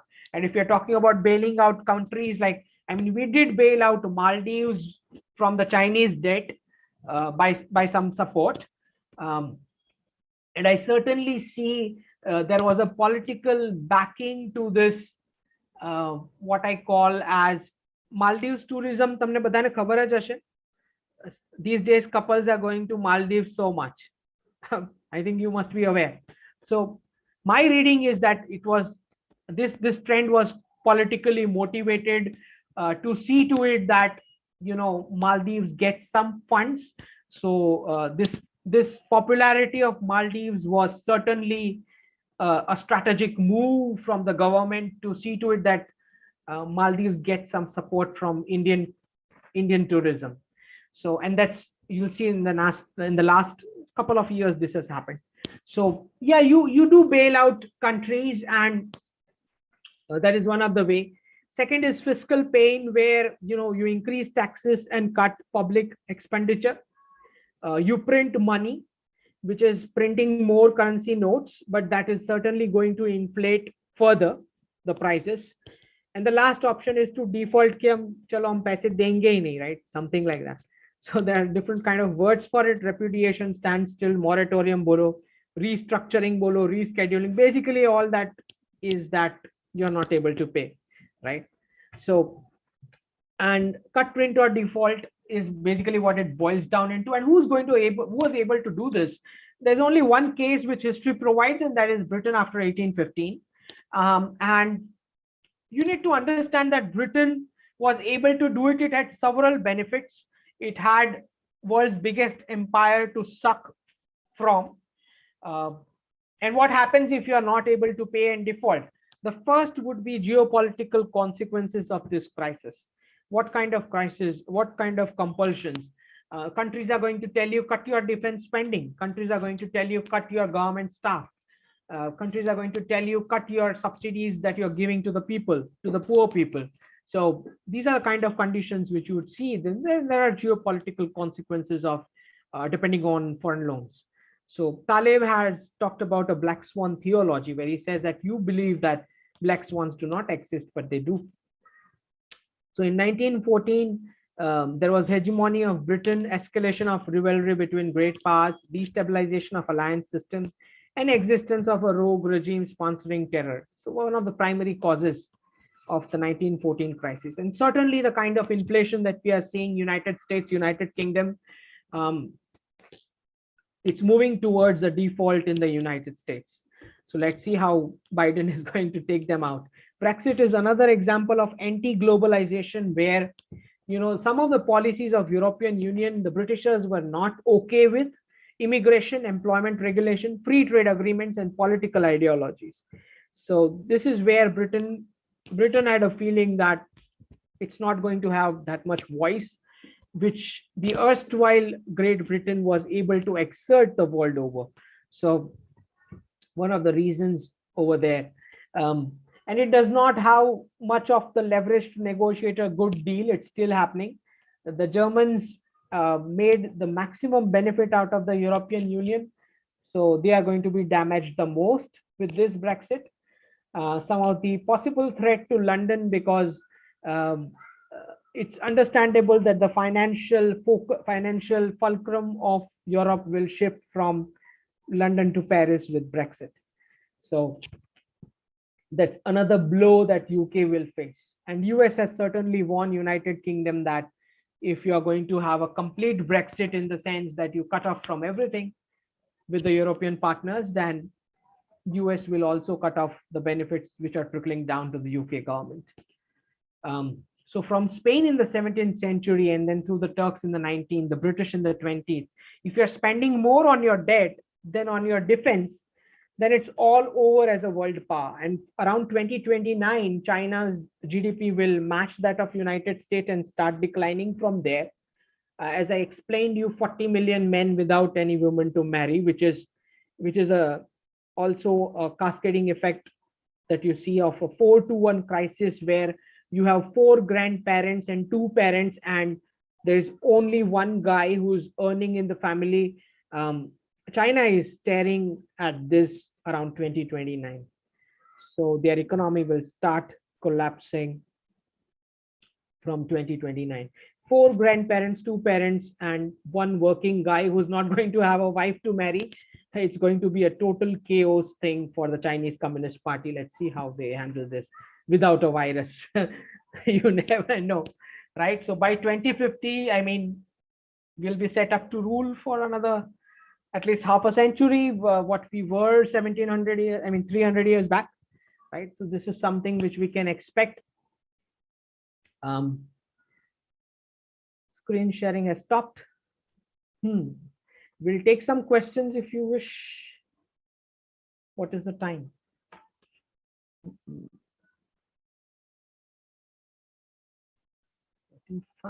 We still have time. You want to see some kind of predictions that I do? Yes, sir. All right, let's move to that. Can you see the screen, the Word file? We'll start from removal of 370.35A. This is when I came one day before to Surat for voting for the Prime Minister. And what it says: Abdullahs of Kashmir are fearing the fact that Mr. Modi carries the strength to resolve the Kashmir issue, and the strategy involves removing of the special privileges the state enjoys since years. This is one day before voting in 2014 that 370 and 35A will be removed. Sir, there is a one query in chat box. Okay, we'll collect the queries, but let's see through this first, the predictions. Okay, so this is 2016 predictions for this century. Free flow of all the factors of production will stop. I mean, it's going to go down. WTO, World Bank, UN will lose importance. Now, one of the thing is that if one of the predictions that I had is that UK will face partition, and to me, in all wisdom, my reading is that United States deep state should order United Kingdom to step down from the permanent seat of the United Nations Security Council and make India's seat over there. I think that will be a very wise move for the US deep state to keep its influence going in the world, right? So if UK is going to face a partition in the next 10 years, which is what I see happening, UK should step down and make way for India in the Security Council, the P5 countries with a veto power. That is what. So this will end. The crude oil is 30 years stock left. So my reading is very clear on this. The Crown Prince Mohammed bin Salman of Saudi Arabia. My reading is that India, Israel and UAE jointly put that guy over there in Saudi Arabia as the Crown Prince, so that he's going to cut down the entire radical setup that his father had created. And I mean, if I'm not wrong, they may officially shut down Islam by 2030. This is this is what I see. And I look at it as a series of events like 2017, the UAE Crown Prince, MBZ, Mohammed bin Zayed was visiting Delhi, the Akshardham temple. And my reading is that in those three, I mean, there was some 2017, early 2017 visit where he stayed here for 3 days. And my understanding is that the entire plan was chalked out of how to finish off the radical terrorism from the entire Gulf. Somebody gave him an input that yoga, Ayurveda, and Indian temples will be the best way, which is why temples started being planted in the Gulf region after that. And this guy, Mohammed bin Salman, was made the Crown Prince by influence of India, Israel, and Saudi Arabia and UAE together. So this is very much possible. I look at by 2040, I believe UAE will be the first Hindu country in the world officially declared. Saudi Arabia will become the first Jewish majority country in the world, and Iran will become a Christian majority country by 2040. This is my reading. Okay, so this is crude oil goes, Islamic terror goes, US dollar will go, and the centralized banking system will also go if the debt bubble bursts out violently, which I already told you. So this was my prediction in 2016, right? December 8, 2016, where I'm saying that digital currency tied with gold or any other finite stuff will make a comeback. This is my 2016 post, okay? So don't be surprised if we have digital currency already, right? So this is my 2017 post on Pakistan occupied Kashmir. I gave my guessing was 5 years window from 2017, which means this is the year for this attempt to happen. This is my prediction.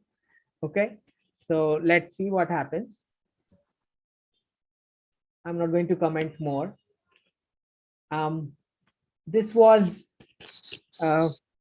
7 months before China took up the Hambantota port in Sri Lanka. I predicted that this will be taken over. Is China hedging domestic risks with investments in weak countries to later colonize? This I wrote in May 17, and December this was taken over. Right? I'll just share some of these.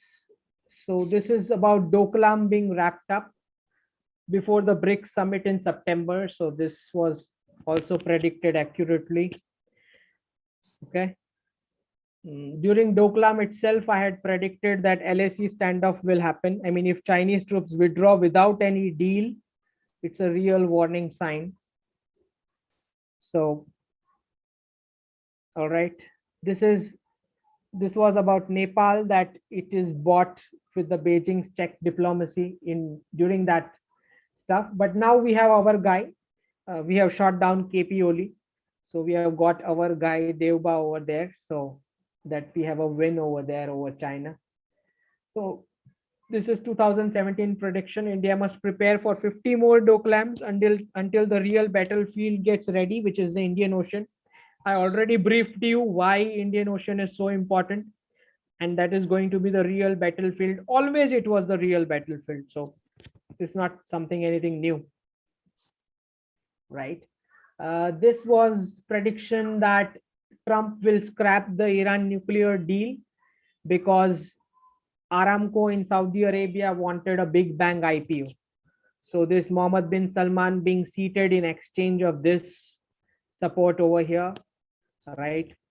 This is 5 months before Balakot, aerial attack on terror camps. Sure, short way to win 19 elections. This is September 18, 5 months before Balakot, right? This is 4 days before and 48 hours before Balakot. Let me just show you. Overt strike needs diplomatic narrative explaining why that target was chosen and raises retaliation possibility. February 22. February 24. Amir Ajmal is the ISI guy sitting in Delhi embassy. Kick him out before initiating strikes. This is 48 hours before Balakot, right? This is the same POK thing. If this guy Bipin Rawat was here, then this would have been concluded. This was my reading. 4 months before 370 and 35 removal. Big Bang Kashmir plan, postponing elections only possible if a complete majority government. 1 week before 370, Rajnath then Doval, 10,000 troops, bye-bye to 35 and 70. These are predictions. Okay. This is Ram Mandir, exact date, 5th August. Akhand Bharat welcomes Kashmir, Crown Prince Ram back home from Vanvas, Mandir waiting. So this is the exact date of the Ram Janmabhoomi. This is 4 months before 370 removal. After elections, you can see Kashmir hindrance is removed.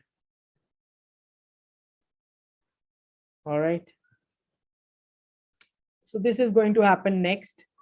The Saudi Arabia King Salman will die, and this guy Crown Prince is going to finish off the Al Saud royal family. ठीक है, जितने भी radicals हैं सब मारे जाएंगे वहां as soon as the father is gone. He's our guy, right? So this is March 2020 about Corona. The timing was set with World Military Games in Wuhan to throw the blame on US agencies. This is about mutants, April 2020. It is clear that the virus is intent on staying alive. It is measuring and testing the environment continuously to learn human weaknesses.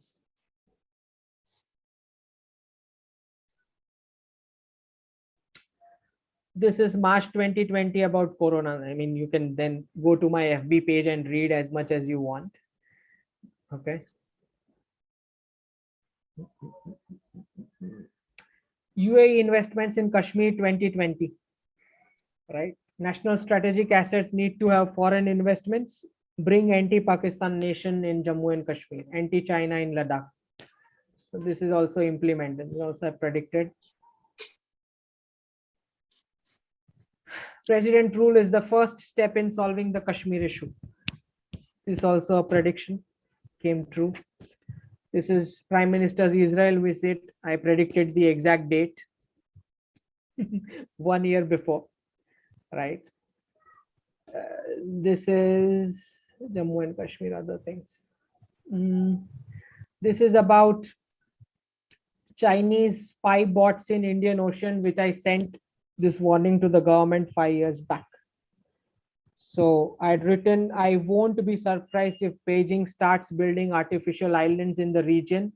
I even suspect Indian Ocean bed below the water surface could be laden with small spy bots giving continuous intelligence on our Navy's movements to China. And then Gujarat Samachar, it came in 2020, 5 years later. So.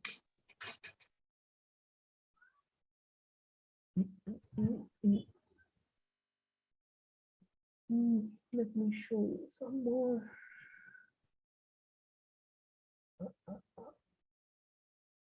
So this one still holds.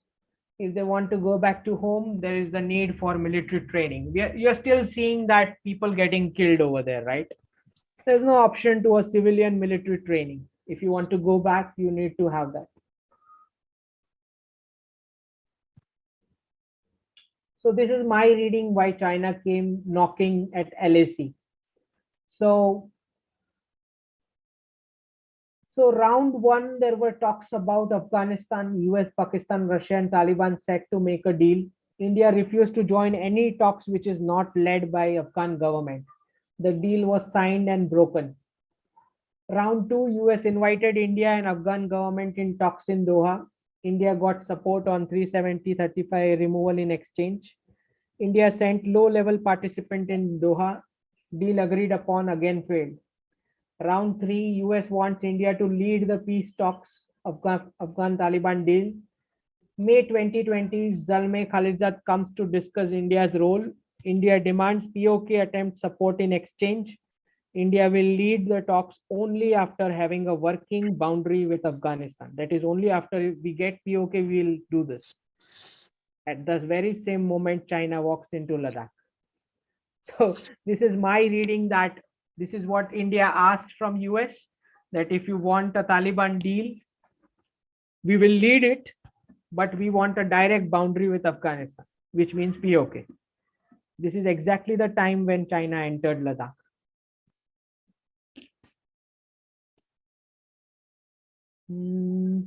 This is LAC standoff. So 20 days before the LAC standoff started, I had warned the government. India is the last man standing, needs to be very, very alert.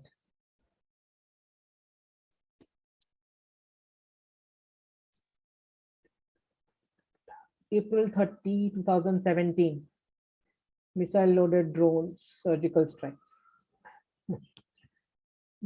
This is the prediction on the Balakot day morning. Somebody asked me on Quora, what will be the response? 9 o'clock, I had written this. First a denial, then some minor action. That's what happened, right?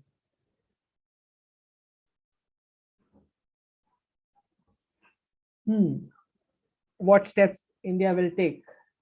Preparing the base for final solution after 2019 mandate, 2017. This is 2017 prediction.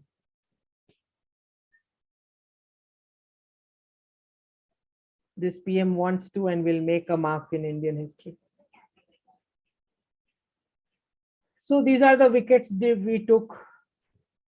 2015, Rajpaksa and Sri Lanka. 2018, Yamin in Maldives sharing top gear, Bhutan.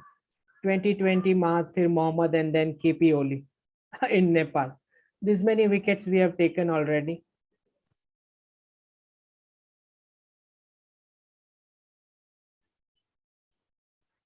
Now this I showed you 48 hours before Balakot. This is Lord Ram was Nepali and not Indian. So this was 13th July comment. I wrote it in May. Ramayan circuit was the target.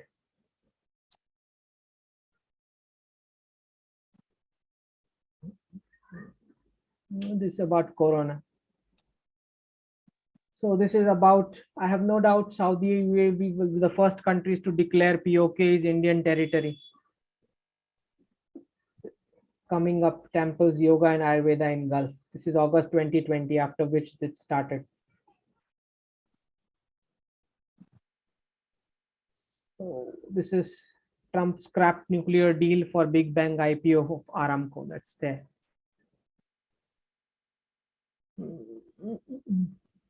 There's a lot of things. I'll show you some.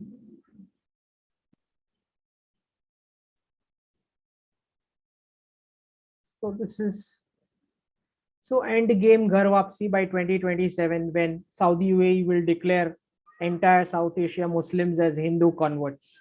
So this is, I think this is what the target is going on, that they ban the entire subcontinent from visiting Makkah, Medina. This is exactly where it is heading towards.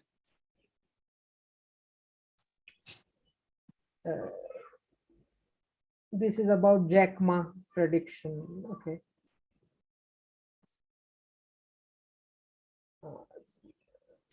Okay. So this is about Biden.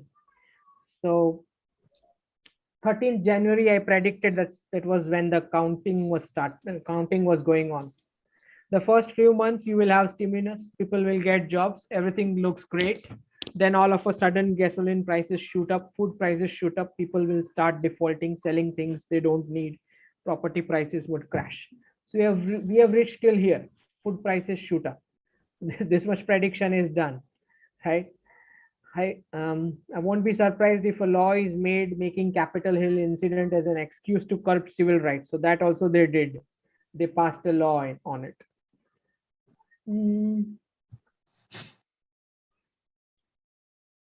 So this was a prediction that before POK, India will attack some terror groups in Myanmar.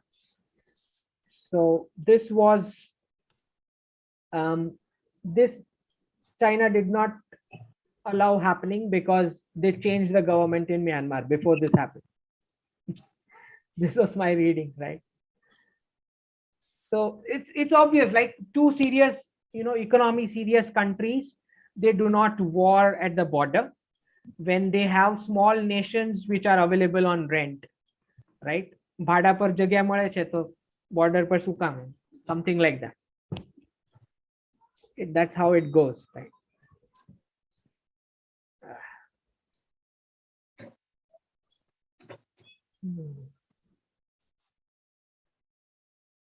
This is about app ban on Chinese companies, August 2020, right? This is February 21.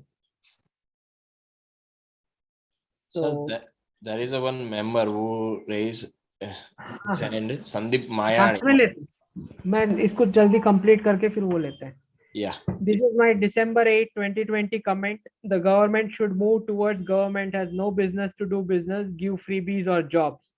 Complete disinvestment of all sectors except national security important areas. This is my December 8, 2020 post. This is Prime Minister on 24th Feb 2021. The government has no business to be in business. Government plans to privatize in all sectors barring 4 strategic ones. This is the exact same statement coming from him. All right. Okay. So this was what is going on. Israel will trap UAE companies. Reliance will trap Saudi Aramco. And then the de-radicalization process begins. Okay. Let's just jump. Government will continue blocking Aramco Reliance Jio deal until Saudi Arabia and UAE agrees on POK. दोनों को block करके छोड़ा है. Next.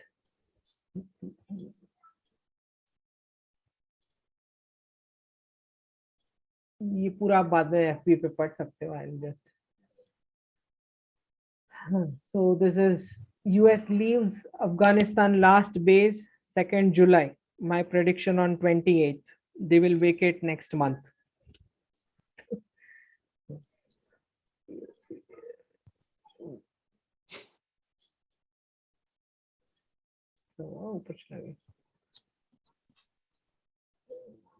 अभी last वाला दिखा देते हैं आपको, है ना? ये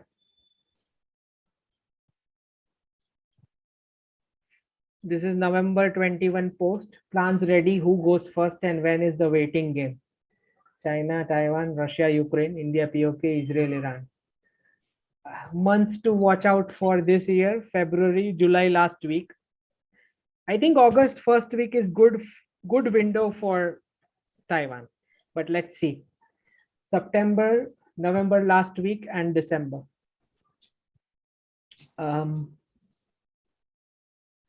This is 4 days before Russia, Ukraine. February 18. Beijing Olympics is ending. All the best.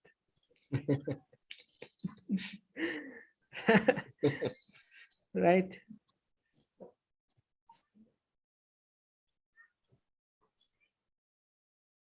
This is Germany decides to buy F-35 from US 14th March. This is my prediction on 4th March. Can't you see? He has written a let some weapons deal happen, buddy. This is 4th March. This is 14th. Right, 10 days before. So for the US dollar, let me just, this is the, I mean, you can then read on FB. So 14th December, UAE cancelled F-35 deal. 25th February, UAE bought plane from China. 5th March, US gets UAE listed in the FATF. तो मतलब उनके plane नहीं खरीदे और China से खरीदे, FATF grey list पे चला गया वो, ठीक है? Delhi sends Naftali Bennett to Putin, that is Israeli guy, to Russia. On Israel's nudge, Russia asks US to make sanctions on Russia ineffective in Iran-related transaction. 8th March, Saudi UAE refused to take phone calls from Biden.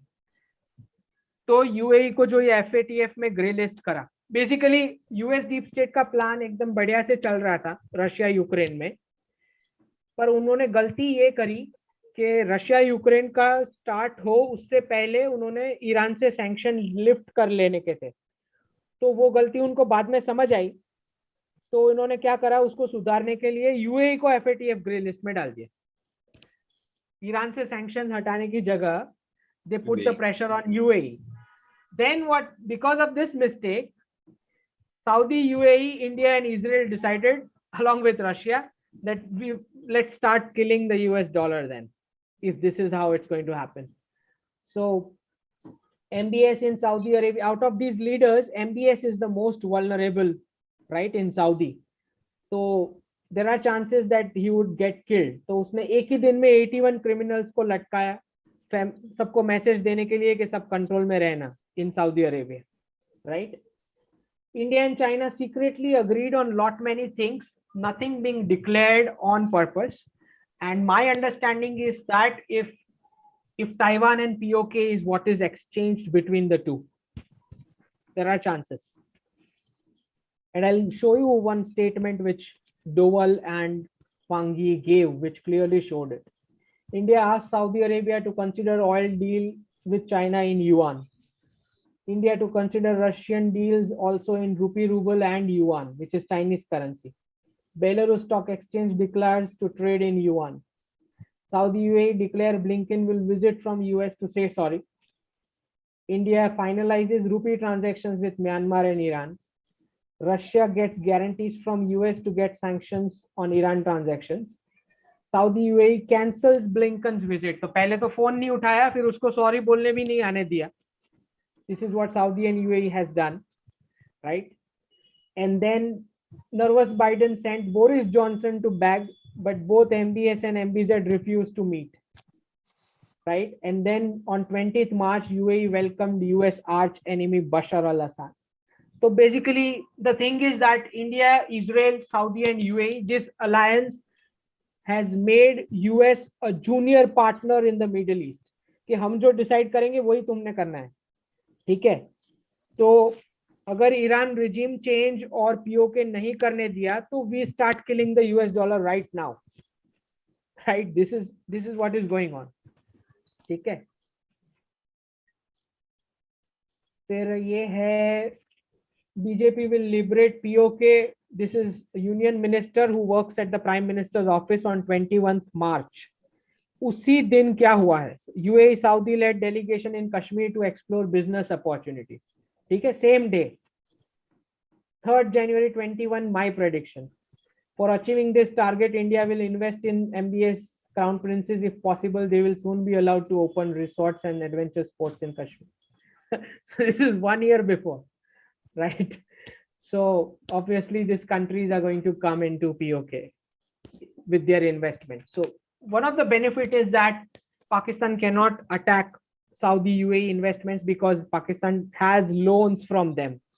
And my reading is that this loan is Indian money given via Saudi UAE to Pakistan, which is why they released Abhinandan. So these loans are basically could be Indian money, which Pakistan is enjoying. So, Okay. yeah, this is the last one. So POK and Taiwan, I believe, got exchanged in Delhi. This was Wang's statement to Dowal. The respective efforts by China and India to realize national rejuvenation will have a far-reaching impact on Asia and the world. And what is national rejuvenation in China? Resolving the Taiwan question and realizing China's complete reunification is a historic mission and unshakable commitment, shared aspiration of sons and daughters of Chinese nation. It is essential to realizing national rejuvenation. तो वांग already बोल के गया है respective efforts by China and India to realize national rejuvenation. मतलब आप Taiwan ले हम Taiwan ले लेंगे आप आपका ले लो, that kind of thing. Possibly this kind of thing can happen, possibly. So these are some of my predictions. You can read others afterwards. Let's just close it and take questions. Who is ready for a question? Sandeep ji, बोलिए. हाँ जी sir, very good evening. हाँ बोलो. अच्छा presentation रहा. आपने macro कम political थोड़ा numeric में बात करें तो what will you see the dollar after 10 year, look out after the 10 year. Right now 78 approx. See, if its reserved currency status is gone, which is very good a case probability, then I think it will be something around 15 to 20. Okay. It's, I mean, 10 years you are talking, right? Yeah. Yes, because I am studying the US dollar since last 5 years. It's macroeconomically USD reserved compared to worldwide is approx 60%. If I am not wrong. So yeah, from because the 100% from and 1% down in 5 years. It's like 59 points out of 100. So understand one thing, कि जो चीज हवा में print हो रही है, it is 100%, I mean 1000% secure, right? तो सारी सेविंग उसी में होगी. It is understandable. But as soon as these healthy nations are able to solve the prankster neighbors, तो फिर US डॉलर को क्वेश्चन होगा, right? क्योंकि ये Pakistan army, CCP, right, and the Iran trouble which is created for Saudi, UAE and Israel, if these problems these buckets get solved, then there is no need for healthy nations to sanction these nations, these rogue nations. And if there is no need to sanction these rogue nations, then US dollar is also not required. Okay, and one more question. Okay, already Indian government roll out sideline the dollar and increasing the reserve in other currency like pound since after the Ukraine and Russia war. Yeah. So these are signals going to United States that look, let us have our targets done, or we are already on that path where 5-7 years down the line we are going to dump it. So let us have that done. And one of the part of the negotiation which I see is, as I told you, if UK steps down from the permanent seat and makes way for India, then there is some chance of US influence continuing for a few more years. Otherwise, Okay. One more addition in this US dollar currency. If a central government US dollar को नाबूद कर दे, लेकिन what about the cryptocurrency that is globally decentralized? so cryptocurrencies, the government's policy is very clear that private cryptocurrencies they are not going to recognize, right? They are going to, as they so said in the budget as well, that they are rupee-based cryptocurrency they are going to come up with. Now, whether crypto or physical currency, as long as they are keeping the US dollar as the index, there is no change in the value of US dollar based on that. तो जब वो index से हटेगा, being not being an index to decide the exchange rate, तब US dollar पे impact आएगा. But this is a good move. Private cryptocurrencies should not be allowed as long as otherwise there is no sovereign right on currencies, right? If you are allowing private entities to come up with their currencies, there is no sovereign, right? This is one of the primary duty of the sovereign to regulate the currency. Okay. Yep. If any member have query, then kindly unmute himself or herself and feel free to ask. Yep. Any questions, or we are done for the day? I think आजी sir कोई नहीं है तो पूछ लेता हूँ एक और क्वेश्चन. हाँ पूछो.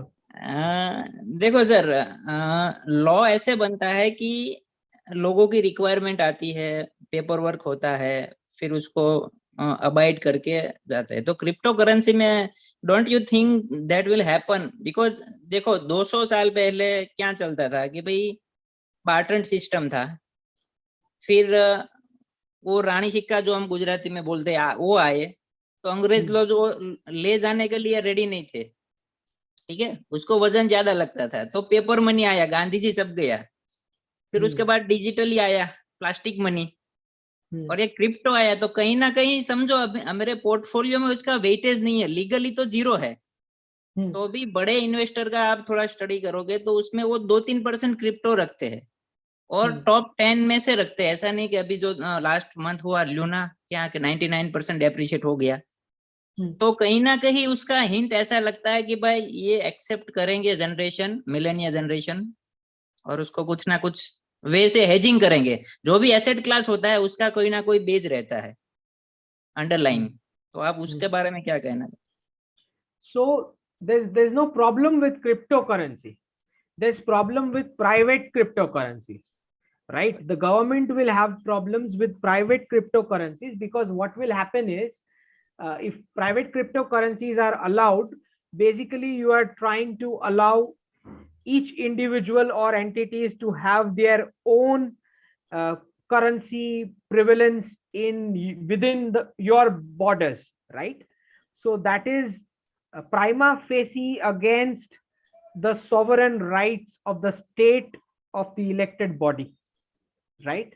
So some of the country, and it's correct that some of the big investors are keeping a share in this private cryptocurrencies. They will keep it because, as I told you, that these companies form the deep state, right? Whether it's a US deep state, and India will also have its own deep state, right? There are companies in India. I mean, I'm not going to say deep state, but I've already predicted Adani will take over the entire Indian Ocean, and Reliance will take over 5G in many countries of the world.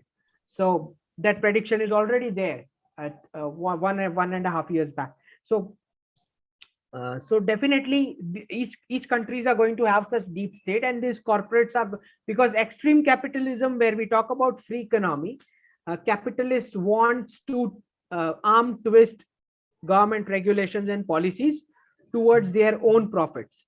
So it's not a surprise that some of these big investors, so-called big names in the world, tech innovators and that kind of guys keeping some share, because that is the way they are able to arm twist politicians into getting some policies designed in favor of what they want to have, kind of thing. So they will keep, yes, they will keep.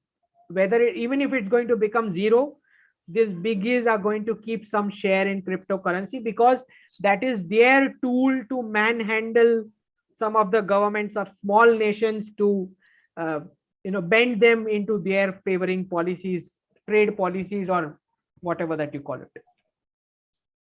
But big nations are never going to allow private cryptocurrency, and definitely not India.